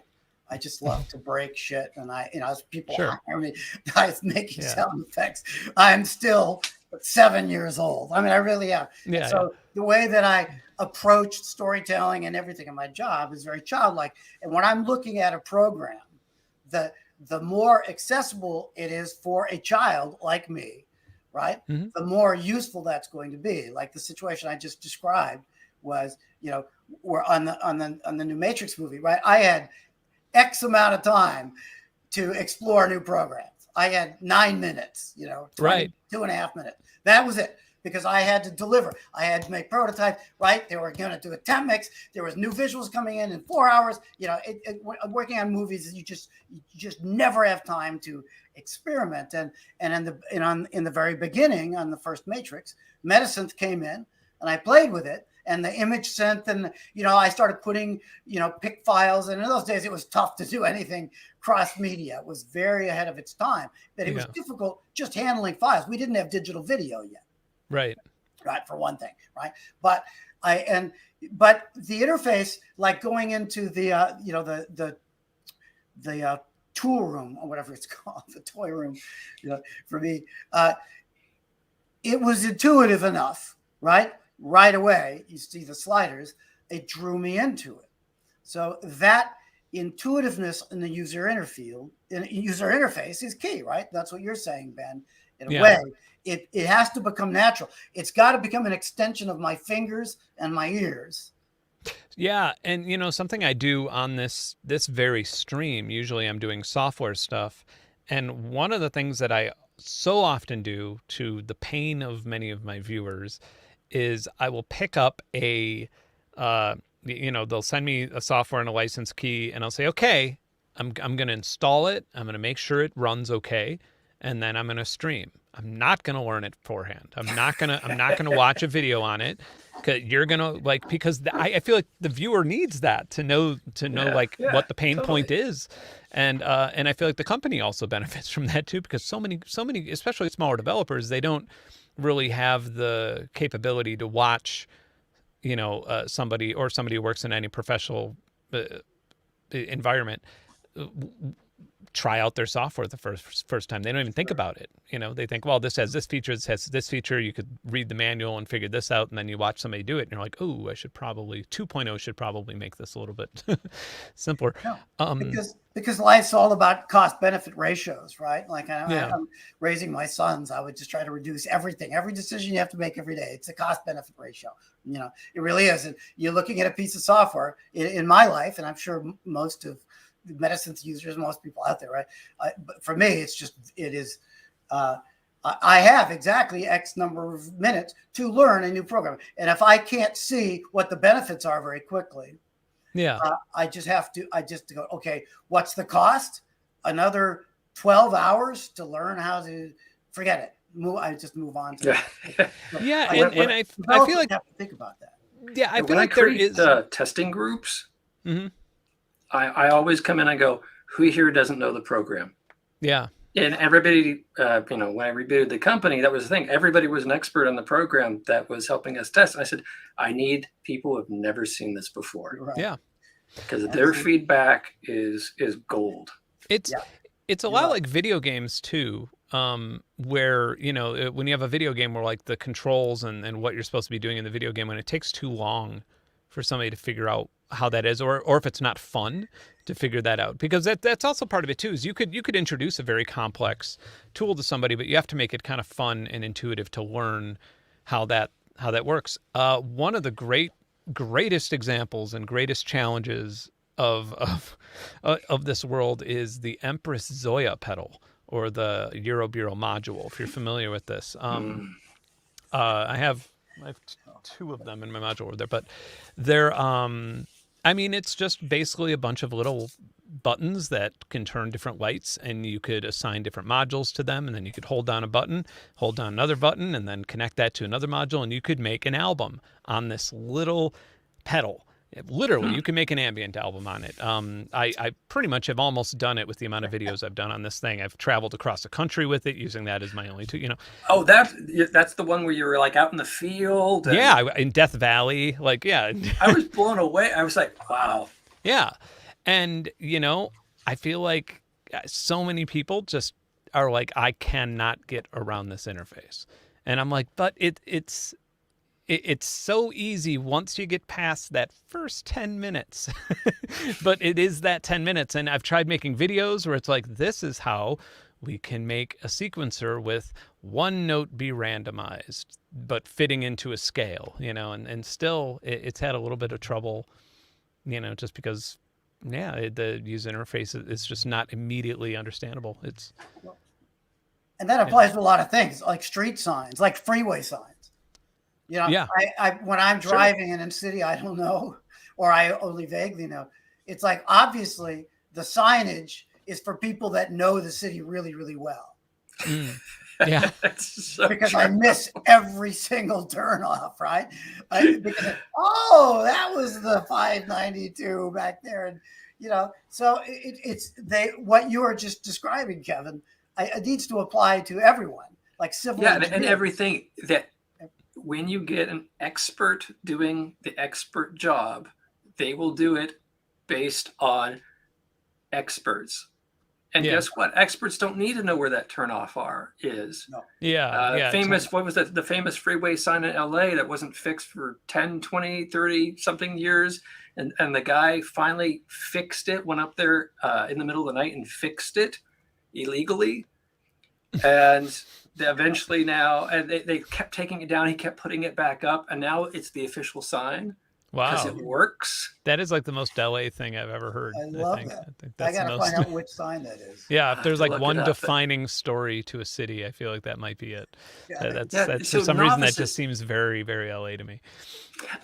But you have this is a tricky thing in development, Ben, because on one hand, yeah, you want whatever you're doing, a novice to jump in. Mhm. I shouldn't say a competing product, but Acid Pro was that way with me. I launched it, I clicked it, and it just did what I expected it to do. Yeah. So I ended up using that a lot on projects. But at the same time, you can have an extremely powerful thing, like you said, is 10 minutes away. Yeah. And you just got to muscle through it to get to it. Absolutely. You got to see the benefits through the costs. Yeah, it's a tricky balance for a developer to. This is a good question. Honest, real world question. How much more difficult is the sound designer's gig as aging sets in and frequencies are lost? Use more visual tools to assist. This is one I've wondered about myself, just mastering music, where I've been like, should I be compensating with my monitor? Should I be like, I use the little TC electronic frequency visual thing to some success. I think I don't even know what thing's called. I should probably just pick it up and name it. But Just a spectrum. yeah, the Clarity M. Yeah, just that little thing. Yeah, it's an interesting question. I will say that. Fortunately, my high frequency response is great for my age. I'm not sure how that can be possible with all the gunshot scenes that I, worked on.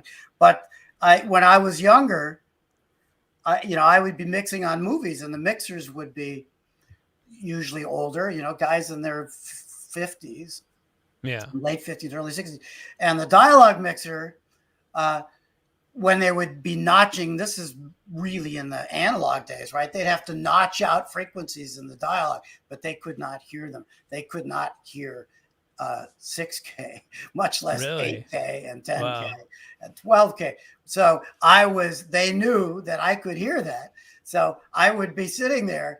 I would sit off to the side and I'd go up, up, up, right as they're tuning their notch filters, their little dippers, like the best filter ever, right? Yeah. It had this, you could change the phase of that frequency, but I would just go up, up, up, and then they would miss it, down, down, down. And the clients never figured out that what I was doing is I was supplying the frequency response in the upper part of the spectrum to that dialogue mixer that was getting paid a hell of a lot more money than I was getting paid.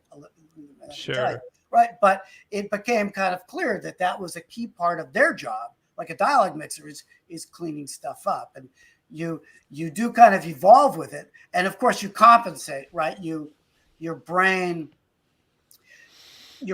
kind of extends or simulates to some extent, right? You know that there's high frequencies on those sounds. And somebody explained to me, he was an audio teacher at CalArts. Can't remember his name, but he would hold up in the beginning of this class, he would hold up a little tiny transistor radio, like what was really big in the 60s, right? And he'd play a song, a record mix. And he'd say, "What is the bass line?" And we'd go, bum, bum, bum, bum, bum, bum, bum, bum, bum, bum, bum, bum, Yeah. bum, bum, right? And he'd go, "Are you hearing the bass guitar?" And then we'd listen to it again. There's no bass guitar. Yeah. Right? The lower cutoff was 400, 500 hertz, probably, right? And that's how people heard pop music in the 60s, the 50s and 60s. That window was bandpassed tremendously. But people heard the hi-hat, right? They heard the crash cymbal. They heard the bass guitar. They heard in their head because they were extrapolating from what they were hearing I wonder if that's why it took until like the 70s before you had virtuoso bassists. Certainly in recordings, because you'd make the Yeah. needle jump. Sure, yeah, because like you think about like who was the first virtuoso bassist? Probably Jaco, right? Jaco Pastorius. Yeah, Maybe. Jaco. But I would say in pop, it's really when you get the Red Hot Chili Peppers and Primus, and it's no coincidence that that's when CDs were taking off. Yeah. And big ass speakers. Yeah. Right. Yeah. Right? Big subwoofers, both in terms of bass amps, but also in terms of people's, audio reproducing it. That's a good question. You're probably right about that. But I mean, my point is that your hearing is not necessarily what your eardrums are sympathetically resonating to. Yeah. And I'm not in my early 30s anymore, but I act like I am. When I'm not acting like I'm 7, I'm 32. But I think that you do learn to compensate, but if you're mastering, that's something else. I don't think you can really master. Yeah. If you're not hearing that up. But look, when I see those mastering engineers that are like 65 years old and I'm just like, how do you do it? I don't know. I mean, I met a couple in Nashville a couple of months ago when I went up for Summer NAMM, and I was just like, wow, these are some of the most expensive mastering engineers in the world, and you probably can't hear what I'm saying right now. No. But in their brain, they can. In their inner microphones, they can. I mean, I had the pleasure of working with a scoring mixer, Dane Wallen, decades ago, who kind of mentored me. He was also a re-recording, a music mixer on a final mix stage, but he was one of the 2 big orchestral scoring mixers for movies. The other one was Armin Steiner. Mm-hmm. And these guys were not in their 30s, 40s, or 50s, believe me. And when I was working with Dane Wallen, he was way up there. You wouldn't know it because he was also a child, right? He's very passionate and animated, but he was way older than I was. And I would go onto a scoring stage with him, and he could just hear in the control room not just the spectrum, but exactly the phasing coherence of every instrument. Wow. Right? Yeah. And this is at a time when they were starting to have phase meters in the control room that they could put mics on. But generally it was all done by ear, right? And he would go on that stage and he'd say, the mic between the first and first violins, it's got to go 1/4 of an inch to the left. Oh, perfect. Yeah. Dynamite. In his brain, he could hear enough of the upper harmonics, right? Because that phasing you can't hear at 500 hertz or 1K. Sure. But somehow he was perceiving that something was not naturally adding together. But he would do that. He'd do that for 15 minutes. Oh, what is that? Oh, that mic on the double reeds, right? Yeah. You're getting, what is that? Could you try moving that back? Oh, that must have been leakage from the clarinets. Yeah, it's interesting. The orchestra, right? He just tuned the phasing. And literally, that guy was in his 70s. He was in his 70s doing that, late 70s. That's amazing. Good question. What bit depth sampling rate does Dane currently, from recording to final, does Dane use currently from recording to final sound files? At a cable in the way of that? Yeah, it's a great question. I record generally everything at 192, 24-bit.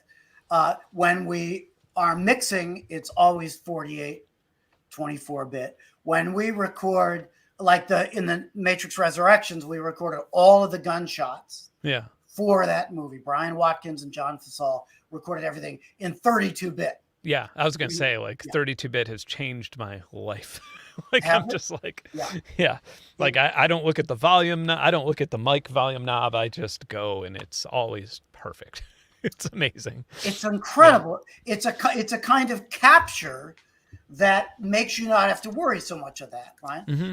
And we knew on Resurrections, we wanted a gun sound that was how video games would sound in the future, right? Yeah. But in a cinematic way, right? Because if you've seen the movie, it opens. We're in a modal that is kind of an emulation of the Matrix, according to Thomas Anderson's memories of what the Matrix, there's a bunch of layers, but I knew we wanted a kind of precision to the weaponry.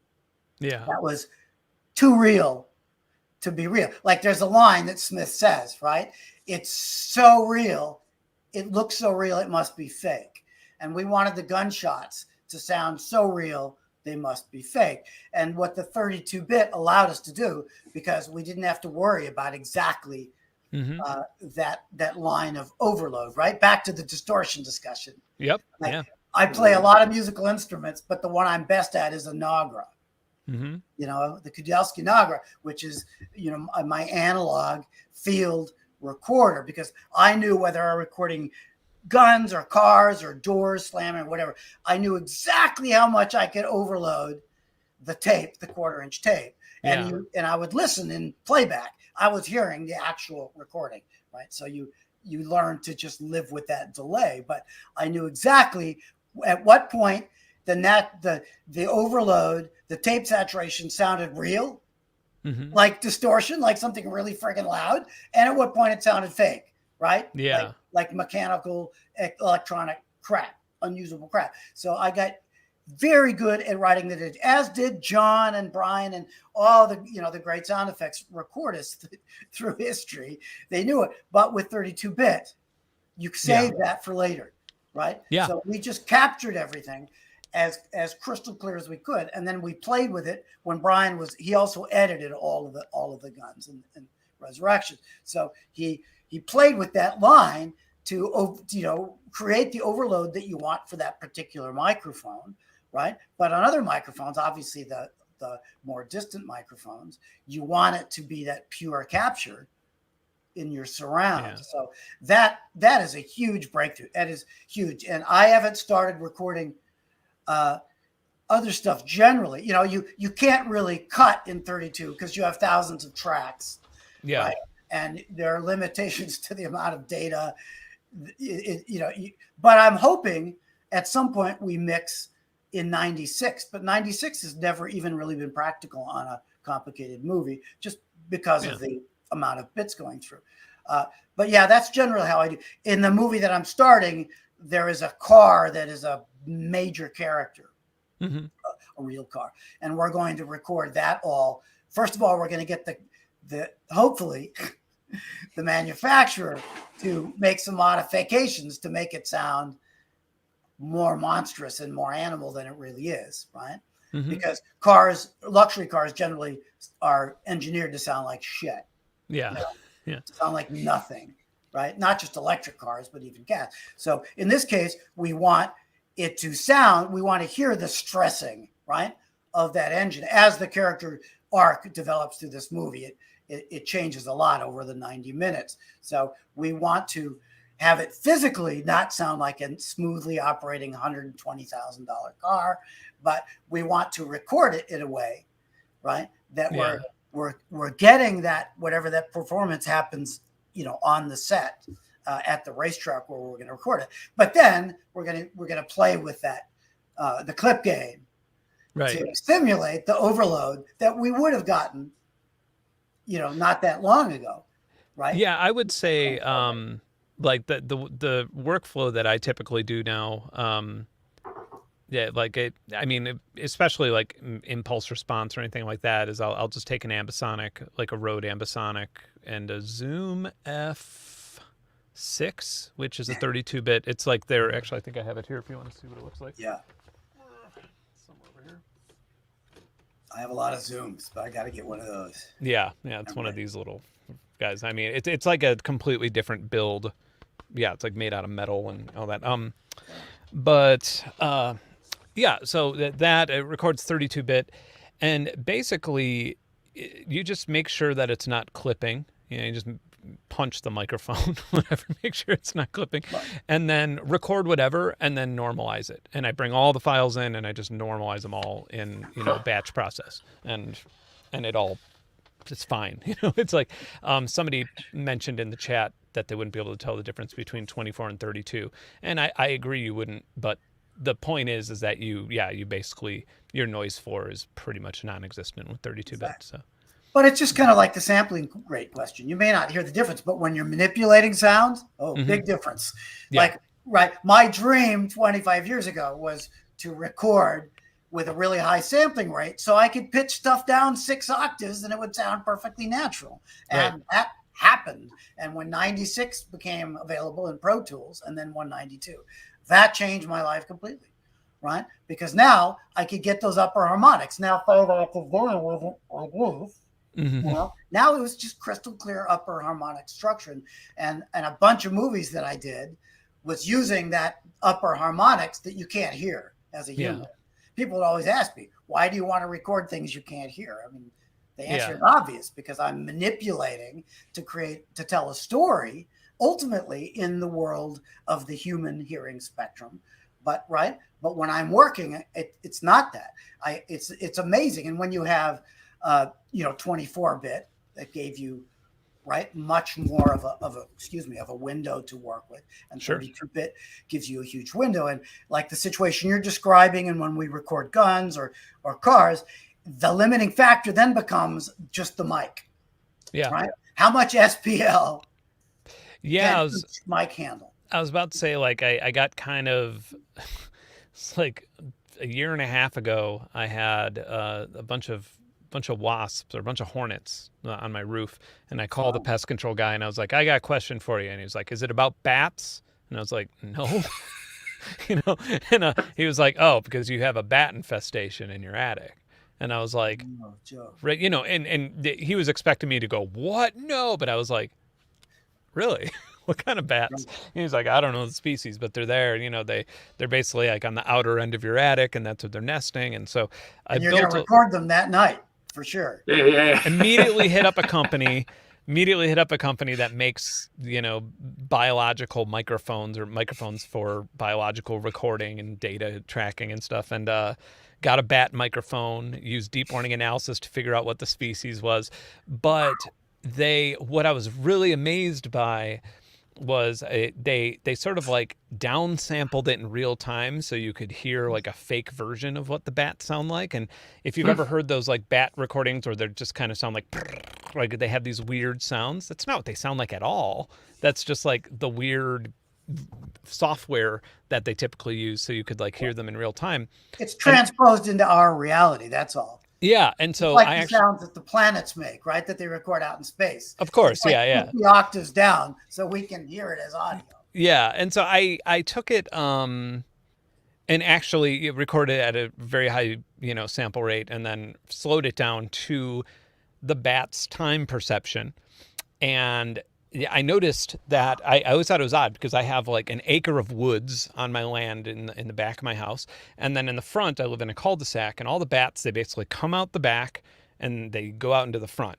And I was like, why are they always going out in the front? And it was because you have this cul-de-sac and you have these houses, and their chirps, when they do, which is above what you can hear as a human, their chirps, when you slow it down, to a really crazy degree, you get to hear the echoes off the other houses, and then you get to hear them actually honing in, and you could sort of see how they're using the Doppler effect to echolocate to a precise degree to where an insect is, and then eating it. And so they're like, oh, the acoustics are way better in the cul-de-sac, so we'll just fly out there and catch our bait. Yeah. They're not dumb. Yeah. Well, that's a great story. I'm sorry, I'll be right back. Sure. I'm not going to describe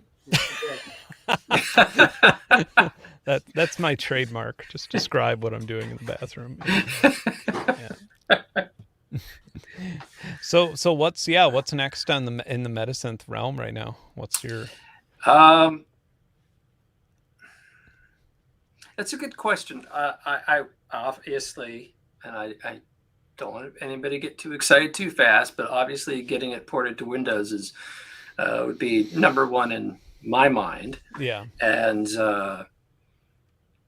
also resolving, I would love the installers to be double clickable, but that goes into Apple securities protocol, and then go through which Xcode you compile with, which then it's this house of cards that I've been hitting up against for the last year with Apple.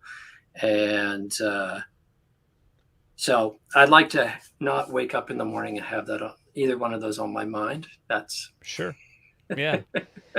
I mean, that's not too exciting for, actual No, users. I mean the Windows thing has been huge, and I mean, I don't know a person who, and I'm sure somebody in the YouTube chat is going to tell me to fuck myself, but I don't know a person who does game development from Mac.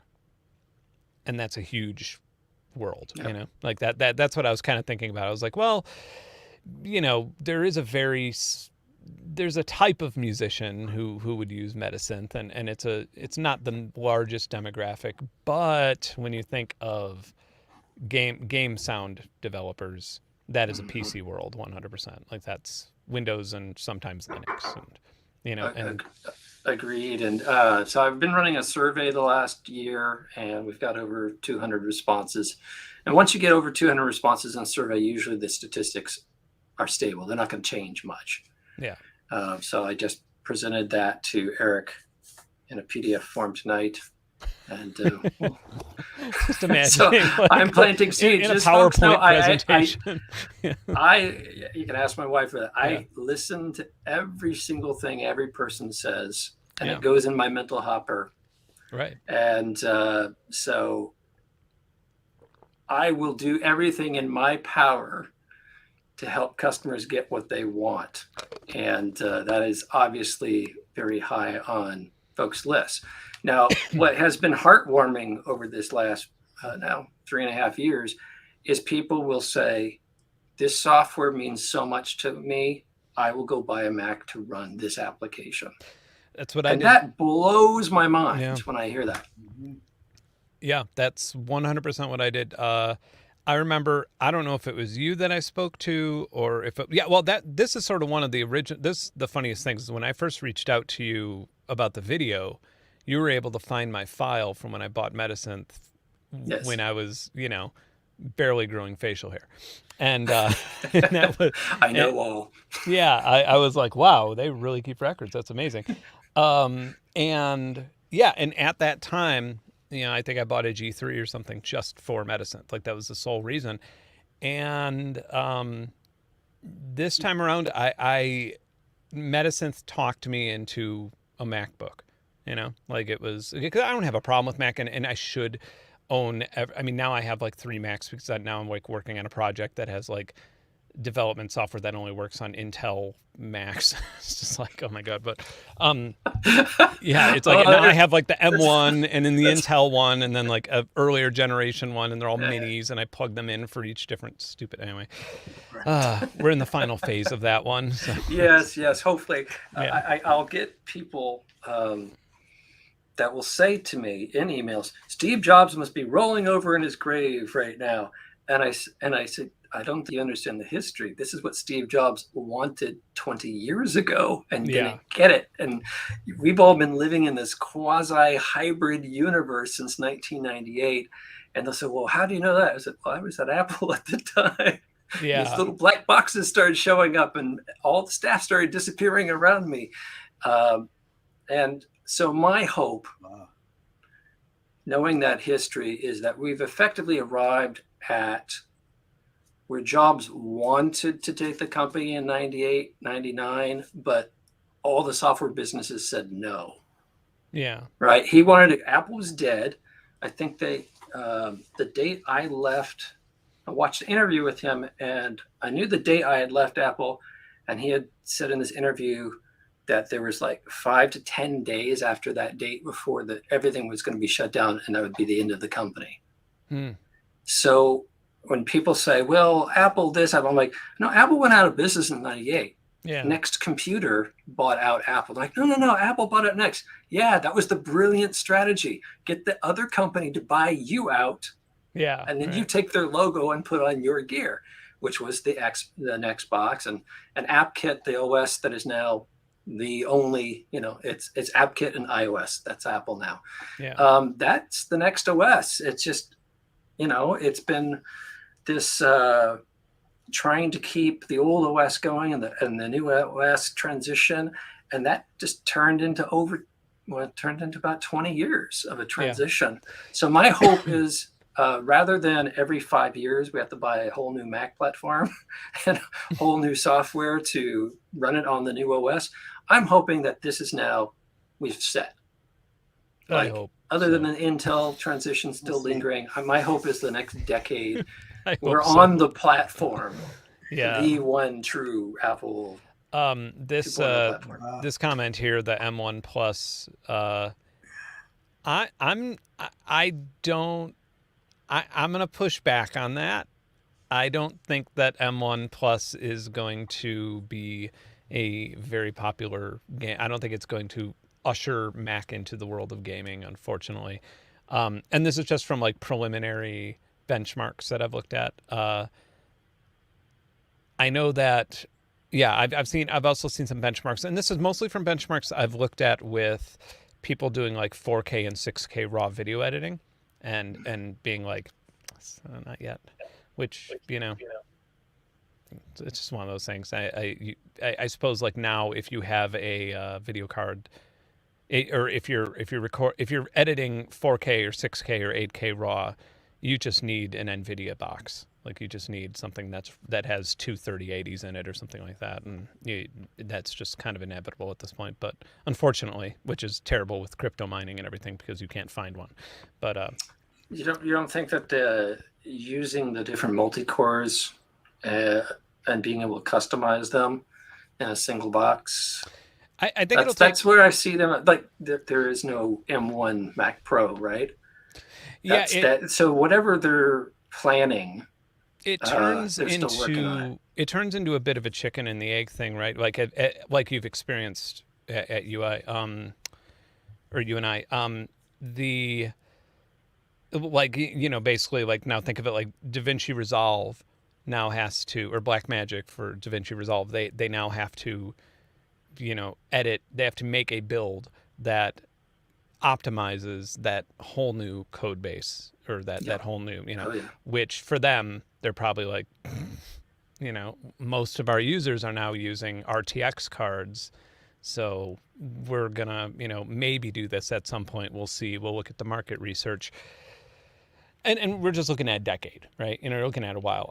But I've heard a lot of people saying, like, you know, Mac, these games are going to be coming out for Mac in the next year, and it's like, I don't see that happening in the next year. But that's fine. I think that Mac has its place. I'm definitely not hammering down on, you know, I own both platforms, but no, you were talking both there about development, but also user experience. So when you say you don't see it being that platform, you mean both. Yeah, both as a gamer and as a game developer. Yeah. And as you said, Eric certainly felt the pain, and I felt the pain through him, to take, you know, 20, 30 years of code and flush it down the drain and say, okay, you're going to start all over again with the knowledge that's in your head and recreate that. And it's one thing to do that with an audio application, but to do a full video editing suite that's been very proprietary to certain hardware, and something I can definitely see like, those companies pushing back. Yeah, and it's something that, like, you know, at this point, something like Resolve, you know, I mean, how many shows on Netflix are dependent on it, on its stability with their current setups and stuff like that. And I mean, it's like the go-to color correction and the go-to. I mean, I don't know what the shares are like for video editing, and maybe I am a little bit biased because I do have a relationship with Blackmagic, but yeah. You know, we're getting serious. I'm thinking asking it to marry me at some point. No, I mean, but they've been cool with my channel. It was kind of cool. Like before I had anywhere near this many subscribers, their Japanese office hit me up and said, "Hey, do you want a 6K raw camera?" And I was like, "Not really." Because, like, I do, but, like, I have a YouTube channel, man. Like, I don't know. Like, what's the responsibility for the down chain of all your gear? Well, I've got this great camera now. Right, yeah. And I was just like, new hard drives. And they pushed back on it. And they're like, just try it out. And if you don't like it, send it back. If you like it, keep it. And just put it, you know, every now and then mention the gear you're using. And I'm like, all right, I'll try it out. And really what it did is I immediately took a course in lighting. I immediately like just went crazy and made it work, you know, and like, and now I love it. And now it like brought the quality up, and I really, I owe that to them. Like that's amazing. They were just like, no, we believe in you. I was just like, okay, we'll see. Well, that's awesome. And I've been, I just went through Eric's DVD that he did with Metasynth and Harmatic videos in 2003. It got shipped, and I just got Topaz's 4K enhancer utility. I said, well, let's see what happens. Yeah. Right. Let's run this through some remastering of the audio with Cloud Bounce. Let's just Cloud Bounce, see how that compares to the original Sony audio. And I was surprised. I've got some other video projects that are not getting chewed by it very well because of the original camera, but those are upsampled well. And I just, in my heart, I'm like, well, why couldn't we have been here 10, 20 years ago? Yeah. Because I'm looking at all this cool material that it's never gonna be there. So you got the opportunity to jump ahead. Yeah. And 10 years from now, you're like, it's great that I'm going to be able to upscale that 6K video to 20K. I can't even imagine. Like who needs 20K? Like I can't even imagine, because 6K. I mean, 6K is great. It's really, really great if I have a little piece of gear that has a screen or something like that, and I could zoom way the fuck in so you could see what I'm manipulating on that knob or something like that. But other than that, it's like the only time I've used a full 6K is my Seeing Sound series, which I was going to mention this to Dane earlier. I made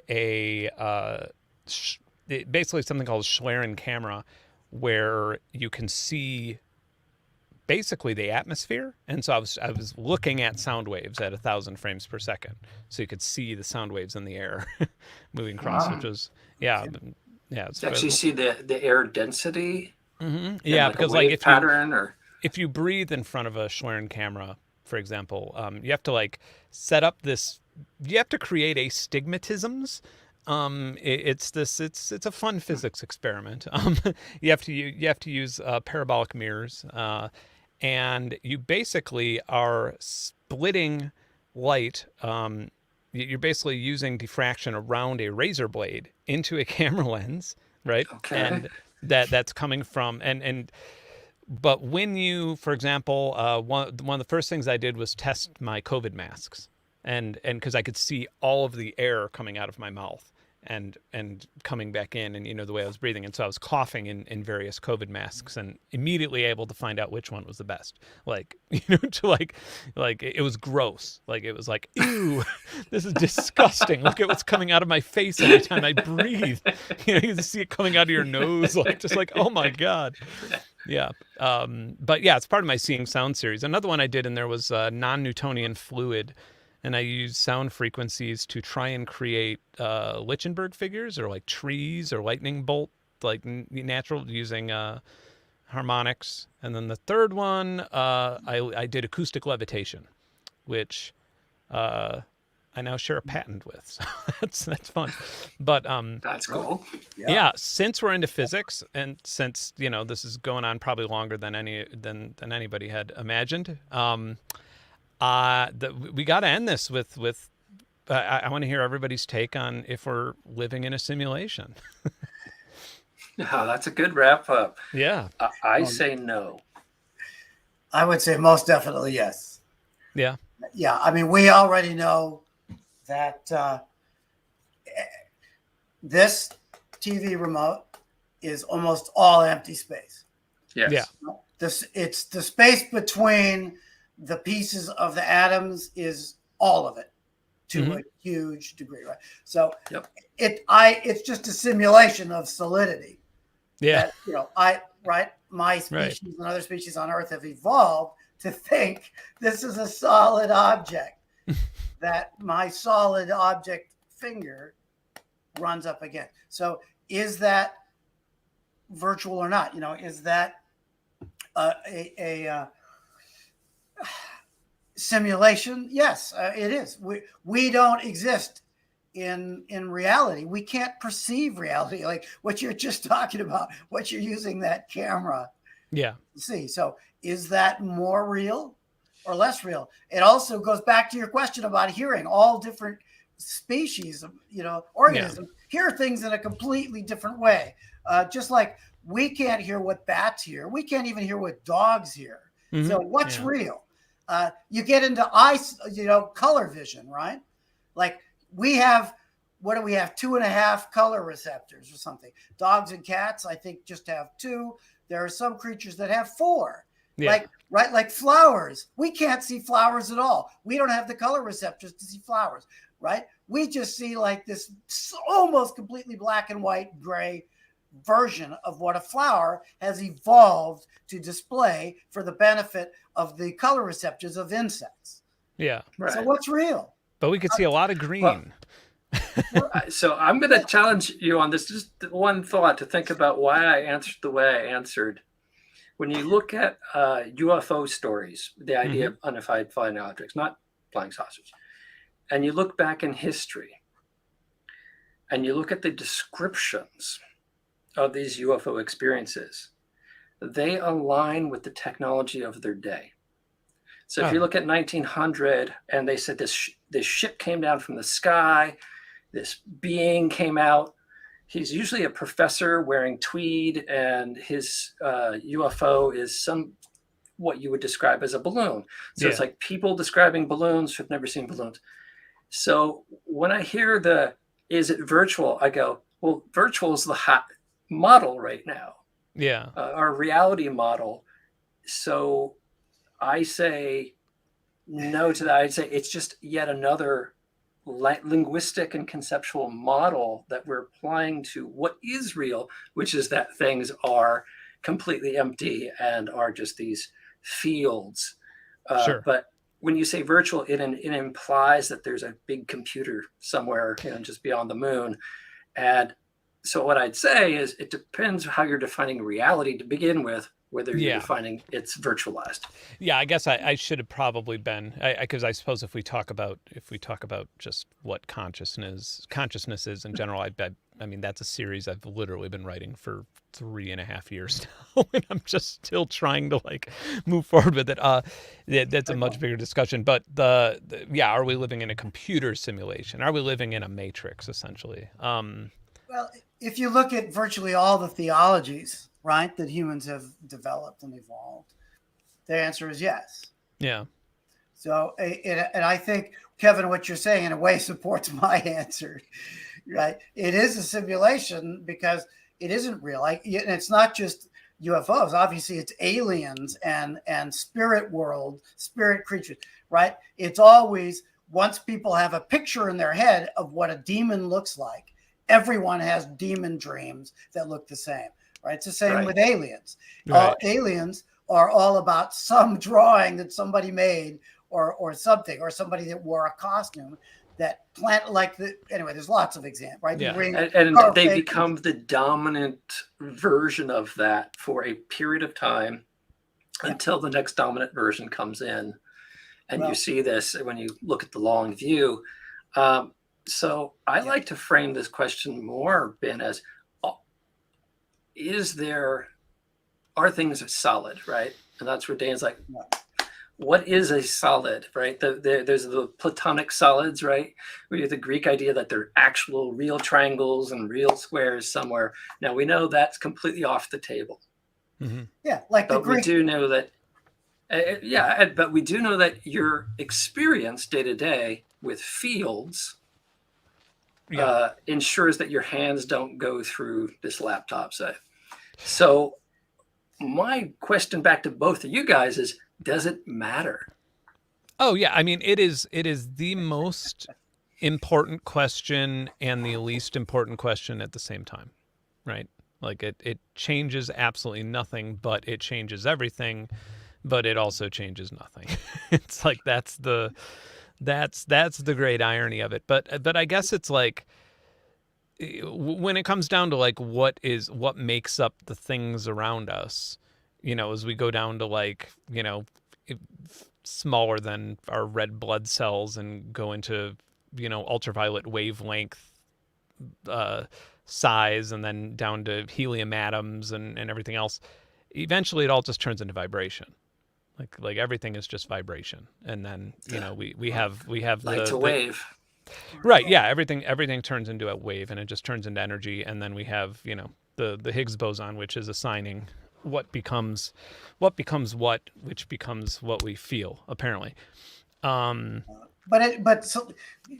Physicists refer to it as information Mhm. also, right? Ultimately, it's just information, which really splits Yeah. your mind up into, what's perceptible and what's not. It's not even vibration. Like, even that concept is so rudimentary. Right. Right? Yeah. At least the way our, experience evolutionarily and as individuals with what vibrations is. That can't even describe what it is. But I think it doesn't matter. It matters for philosophers, I mean, we're all philosophers in this moment. We're not sound people. We're not sound geeks. We're philosophers. It's fun to think about in terms of what does matter. As a species, all that matters is which of our, bases end up in the DNA of the next generation, right? Our base pairs end up in the next. Ultimately, that's all that matters, right? Is that we continue to exist. But then that doesn't matter because the species will go extinct probably really soon. And then none of it does matter, right? Whether we understood if the universe is made from vibrations or information or this is sort of the point that I was going to make, is like, if we don't have any evidence that aliens exist, we don't have any solid evidence that intelligent life exists outside of our little party here. And if that's the Fermi paradox. And so if that's the case, then that would indicate that there's some great filter. Maybe we figure out how to screw around with the Higgs boson, and we create vacuum decay and destroy the universe. Maybe that it just keeps happening over and over again. And if that's the case, and then that means that every human being and that all signs of intelligent life will someday die, that the human species will become extinct before we come in contact with some other form of intelligent life. And if that's the case, why the fuck do we do anything other than eat pie? Why are we why are we here? Like that, because that actually, like, why do you work hard at anything? Why do you teach your kids to do the right thing then? If the last human's going to die, nothing matters, right? Because as the analyst in Matrix Resurrection says, emotions. Yeah, exactly. And so it leaves us with this. Feels good. Yeah, it leaves us in this Buddhist, in the here and now mindset where, the past and the future don't matter, and here we are. But so in a weird way, it's like I hope we're a post-biological species. I kind of hope that that's the case, like, because at least then there's some sort of oversight committee that all of this, maybe we're just part of an experiment to figure out a problem or something like that. But I was having a good conversation with Mark Saboru, who's the astrophysicist at Adler Planetarium and now at NASA. And he, and I was just sort of egging him on, and I was just like, are we living in a simulation? What's going on? And I was almost like the attorney for the simulation argument. Like, I was like, all right, so we go down to Planck scale. So there's a resolution. Like, we can't see smaller than a certain degree, which is troubling. Okay. And then we have the speed of light. We have relativity, which is the speed of time and the speed of reality, the speed of the universe's expansion. Yet we have particle entanglement that, transfers information faster than the speed of light. So why do we have a speed limit? Why are we clocked, right? Why is information clocked? Because it's not just the speed of light, it's the speed of reality, right? The speed of time. And so, we have a clock limit on space-time. We have, and probably the most, I probably had like 50 of these things, but one of the most, I was even going off into, like, well, what if dark matter could just be unused data clusters? But the parts of your hard drive you haven't filled in. Right. Yeah. But here's the one here's the probably the most gripping one for me, or at least, like, if I were to fall into that conspiracy, is when you get into particle physics and when you look into, like, the Schrodinger's cat argument or superposition. things like that, where things where we can only observe things happening because they're happening in different ways at once, and certain things only happen when we observe them. And that is exactly what a computer simulation would do if it were optimizing itself. You would either have a forest with a tree fallen in it, or you'd be in the forest and you'd see the tree falling, but that tree wouldn't fall on its own, because why replicate the physics when no humans around for it? And Schrodinger's cat is in Schrodinger's mind. Yeah. Right. That cat does exist. It's there. Yeah. In a virtual way, the way we're defining. Sure. It's totally real. Yeah. This and I think some of my viewers, those who are familiar with my music might be interested to find out I've made albums like Piety of Ashes. That album's about quantum immortality. Like, that entire album is just like exploring, even the lyrics, everything is just like 100%, envisioning that world of not being able to die, but only being able to observe others die. And, I assume that when we get older, things are going to get weirder, but things like that. But going back into the only being able to observe certain things and then, when you're not observing them, they behave differently. I think that would probably be the most compelling argument that we're in a simulation. I would give a little twist on that. I'm a reductionist, you'll find. So I would reduce that to, you only know what you know.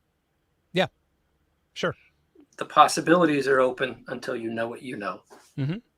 Yeah, that seems to be the one thing that people have a very, very difficult time admitting in the last 2 years, whether it be about vaccines or whatever it is. And to that one, my response is to friends and folks, because I worked in biotech for a number of years. Yeah, it's all an experiment. You only know what you know, and it's all an experiment. And you do the best with what you know. And you do the best. That is one, and especially in these times of COVID, especially that's something that's always worth remembering. You do the best with what you know at the time. And, exactly. That's the thing. You only know in that point in time and space. That's knowledge. Soon, what you thought you knew, right, becomes non-knowledge. Like you're talking about the atom, and I think it was a Greek word. The word atom, or maybe it's Latin, right, means a thing that is irreducible. Yeah, right. It could be nothing smaller than an atom. That's what that word means. Of course, well, from a modern perspective, what? It's a bit. That's what it meant. Yeah, that's what it meant, because they knew. That's what they knew at the time. There was an idea. They couldn't see an atom, but it was an idea representing what? Yeah. Something you could not divide any further, which is laughable a few centuries later. So, Dane, you hit on something. You hit on something that I wanted to just highlight back and loop into the conversation. What blows my mind is that human beings, through consciousness and through philosophy and thinking about it, are able to conceive. We'll say this is all virtualized. Virtual as a Russian doll. Virtual within virtual within virtual. We're capable of virtual because we're in a virtual, etc. The fact that someone sitting there 10,000, 5,000 years ago can go, oh, I see. This is all illusionary and it's made up of particles. Okay.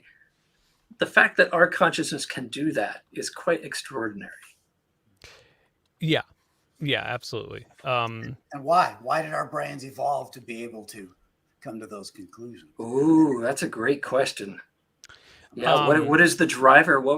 If you're looking at drivers, we're all talking about, reproduction earlier and the drivers and our psychology. What is the driver to be able to conceptualize something like that? One common hypothesis, or one common thing I've heard is that developing empathy and this is another thing that's kind of connected to a lot of COVID arguments you hear, because a lot of people say, these people not getting vaccinated, it's natural selection. And it's like, no, it's not, because we evolved to have empathy to take care of our weakest so they also could reproduce. So therefore we could survive at the top of the food chain. Whereas every other species, their weakest can't reproduce, and they are only limited to their strongest. And so, it gives us options too. It does. And unless it's a male moaning in pain or screaming. Yeah. Yeah, right. Yeah, fuck that guy. Yeah. What a joke that guy is. Yeah. But yeah, no, that's I mean, I suppose that sort of what we were talking about earlier, like empathy and staying together in groups, it would maybe that was just our way of, evolution finds the easiest way of accomplishing survival, and weirdly, I guess consciousness was the easiest. I get the empathy argument. You're sticking together. You're we are fairly harmless physical creatures compared to the environments we developed in. So sticking together in a group and empathy makes good sense. But I don't know what is the motivation for that one shaman to sit in the cave and conceptualize the universe as Maya. I like this comment. Like, empathy is good, but only goes so far. Says the person using a computer to what is the bird doing outside your window right now compared to what you're doing right now? Like go look at any other animal, and I guarantee it fucking sucks compared to what we're doing right now. Like, empathy got us here. This is pretty cool. I like that modular synth back there. Lucy is just waiting for kibbles. She's just like, I can't wait till he feeds me again. That's her. Lucy's world, Lucy's universe. Right? Right? Kevin and I are in Lucy's way. We are an adversarial component of the environment for Lucy. That's all. Yeah, exactly. Right? Lucy perceives you're for some reason stuck to these people. And I'll wrap this up that, a great hypothesis that I've read, because I'm kind of obsessed with, primates and chimpanzee politics is something I look at talk about a lot, but is that those mental capabilities evolved for social tracking. Yeah. Right. And that's kind of what Kevin was saying, but literally as a way to remember that individual female and those two individual males in that tribe from the west side of that forest, they killed the child of so-and-so. And if you look at politics in Somalia, right, today, the way that if you've read the Infidel book that Ayad Hirsi wrote, it's like traditionally in traditional today, this is today, society there, when you meet someone you don't know, you go backwards in time to all your ancestors. You go back, my parents, grandparents, great-parents, right, until you find that one of their ancestors killed one of your ancestors, and then you have to try to kill each other. That's how the social structure is based, because they have to track whatever, I don't know, 20 generations or 30. It's insane. Wow. Yeah. I think it's a really great hypothesis that it's not why we can do calculus or why we can put a man on the moon. But we can conceptualize because we had a need to conceptualize just in a different context. Yeah, because the mutations, right, that further that capability were selected for in the next generation. And many generations of that has produced Sir Isaac Newton, and calculus came out of that brain, et cetera, right? So it's an interesting way because that's the only thing that makes any sense, because life was basically very simple until the Industrial Revolution, right? Or the Agricultural Revolution. It's super simple. There was no reason to think about any of that, right? Yeah. The shamans, and because people could make sense of everything they could perceive with some pretty simple models. It's, something that's really interesting to me too, that we do now, is we get so, and I think I've been paying more attention with this just recently. I've heard a lot of people saying like what their love language is. If you've heard this, like like receiving gifts is my love language. And like, there's like 7 of them or something. And I heard this enough to where I think like Gwyneth Paltrow kind of dug this shit back up or something. And somebody create a meme, put a product behind it. Right. Yeah. And I've heard enough people saying it to where I was like, where is this coming from? And it comes from a homophobic Baptist pastor from the 80s or 90s, I think. And somehow people think that it's psychology. But it really made me think that, like, when you think with, like, yeah, when you think with astrology, with any of these things, people just love quantifying themselves so much. Like, or the Myers-Briggs, whatever that one is, I don't even people just love that. And it's like, man, you can't do that with human beings. Like, you just can't. Neil, you can't. Neil deGrasse Tyson said astrology is racism. Maybe it wasn't him. It's like, you're telling the whole world that they fit into 12 categories, that every human being that ever has been fits into 12 boxes that are pre-described and defined. And so as soon as you tell me your birthday, I'm then going to remove all of the qualities of who you are that don't fit the model. And if you are, like, obnoxious enough, which I'm sure you've run into in the Northwest, you'll run into the type of person who will actually gaslight you on your own qualities based on when your birthday was. I've had people being like, "No, you're a very jealous person." It's like, what? What are you talking about? You don't even know my name, But no, you're Scorpio. It's like, what the fuck? Like, and not only that, but it's like, when all this shit was made up, our Gregorian calendar system is far from perfect. These things have decoupled, and like, you don't know when Scorpio is anymore. Like, there's and procession, physical procession. Yeah. You add that in, plus the different calendars and whatnot. It gets silly. Yeah, but I mean, that's a good thing to sort of go full circle on, right? I mean, astrology is what you know. So people, that's what they knew because they saw the constellations, right? And those constellations created the calendar system, and destiny, and all that stuff is based on constellations. But look, we know today, right? Constellations do not, in fact, exist. So that was a virtual reality. A constellation, right, is made up of a galaxy, next to another galaxy, next to another galaxy, only from our point of view in this time and space. And those galaxies that make up those dots of those constellations are so absolutely, utterly far apart. They can't possibly influence or be related to each other, right? So, and not only are they far apart in space, but each one of the dots is far apart in time. Yeah, that's true too. Yeah, so they have no association. Right? Yeah. So, but 70% of your body is made out of water, and the moon. Yeah, I'm just going back with the normal arguments you hear from the astrology person, and you're just like, so what? I feel the water being tugged today. Yeah, exactly. Well, as I did, I just had to patch the output stage of my cappuccino. So, and I did it in the same stage now. So that technology. That's why I announced, because I wanted you to know that I wasn't going to be as affected by astrology before urinating.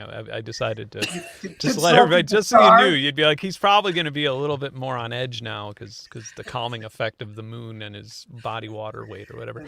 Bladder size, bladder expansion coefficients. I think another weird, interesting thing it is if you go back to Dane, you got to decide how long you want to be on this train. Yeah. Well, I wanted to be on about 20 minutes. Yeah. It's been 2 hours and 20 minutes. Anyway, okay. Yeah. I didn't finish that up, but I got to get back to editing something else. Yeah, well, it's been a great stream. I'm glad that it went in the many awesome directions that it did.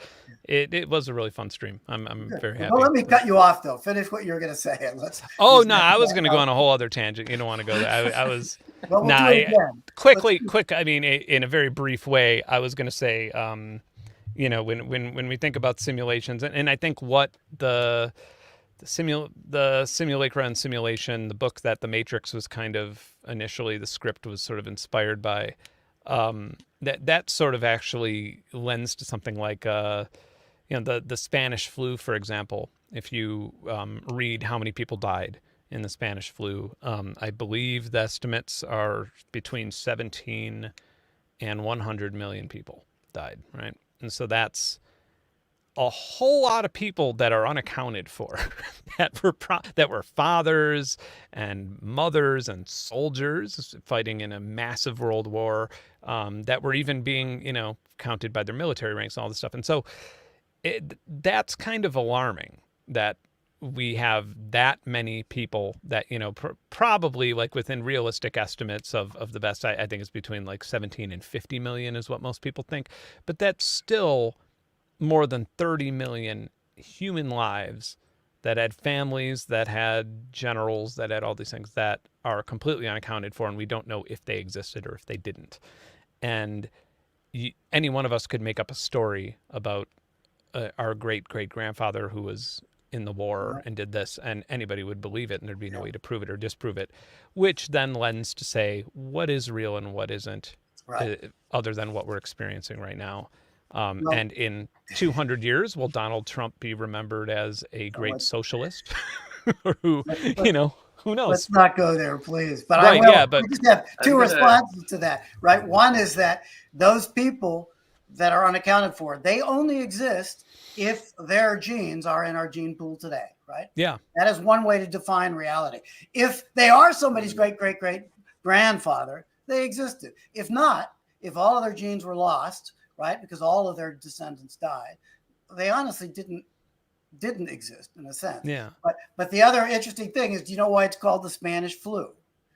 Wasn't it just because I believe it came from Kansas, didn't it? Didn't it come from a pig farm in Kansas? And then just a big outbreak was in Spain with the World War going on? Was that Spain was the first country to admit they had a problem. Oh, so kind of like Omicron in South Africa. Yeah. You got it. Well, okay. Right? Yeah, right, okay. Flash forward, it's named Spanish because they were the first people to admit that was the reality. Every other country denied that they had a problem. Yeah, okay, that makes sense. That's then. Pretty interesting to think about how that got coded. Yeah. Mm-hmm. Yeah. Kind of sick, really. They get the blame. Like you look at it like it's. But yeah, that's what I was like with South Africa with, too. Like they did all this genotype stuff, and then we just sort of hit them with travel bans, and it's like, dude, it's everywhere. Like, what are you doing? You're right. Yeah. So the one other note on the Spanish flu is just that the American newspapers, a lot of folks were going to Spain from the United States for the Spanish Civil War. And there were a lot of writers involved, and so that then was getting reported back from the writers to the American press. So it was like, oh, because we've written so much about the thing over there that we're hearing so much about from the people who are talking the most about in the same language, ping, we got to get a label. Yeah. Sure, that makes sense. Wow. Yeah. So what's real? Is it Spanish or is it not? Yeah. It is what it is. Anyway, well, it's been fun. Really I'll fun never buy a Spanish thing in my life because of that. Thank you so much, Dane, for agreeing to do this and jump in with, two guys don't really know, and to take, a chunk of time out of your day. Greatly appreciate it. Yeah, thank you so much. This is great. Everybody I've been seeing in the chat has been loving it. Good. Yeah, this has been a great discussion. Really love it. I hope I helped answer the questions. I never really know. And I hope, Kevin, that I at least said something about Metasynth, which I really do love. I didn't go too much into detail. I appreciate that. Yeah, okay. I may hit you up one day when I'm in LA. We could go on a 32-bit recording adventure somewhere. That'd be a fun video to make. So sounds good. We'll have a 32-bit philosophical discustion. Right. Yes. Yeah. And we won't adjust the knobs at all. We'll just normalize it at the end. Yeah. It'll be a 64-bit conversation. Right. Beautiful. Depth of resolution. Okay. Wow. Metaphors. All kinds of linguistic metaphors. Yeah. All right. Brilliant. Well, thank you. Thank you so much. Thank you. Thanks, Ben, for hosting. All right. See you later, everybody. Ciao. Thanks, Kevin.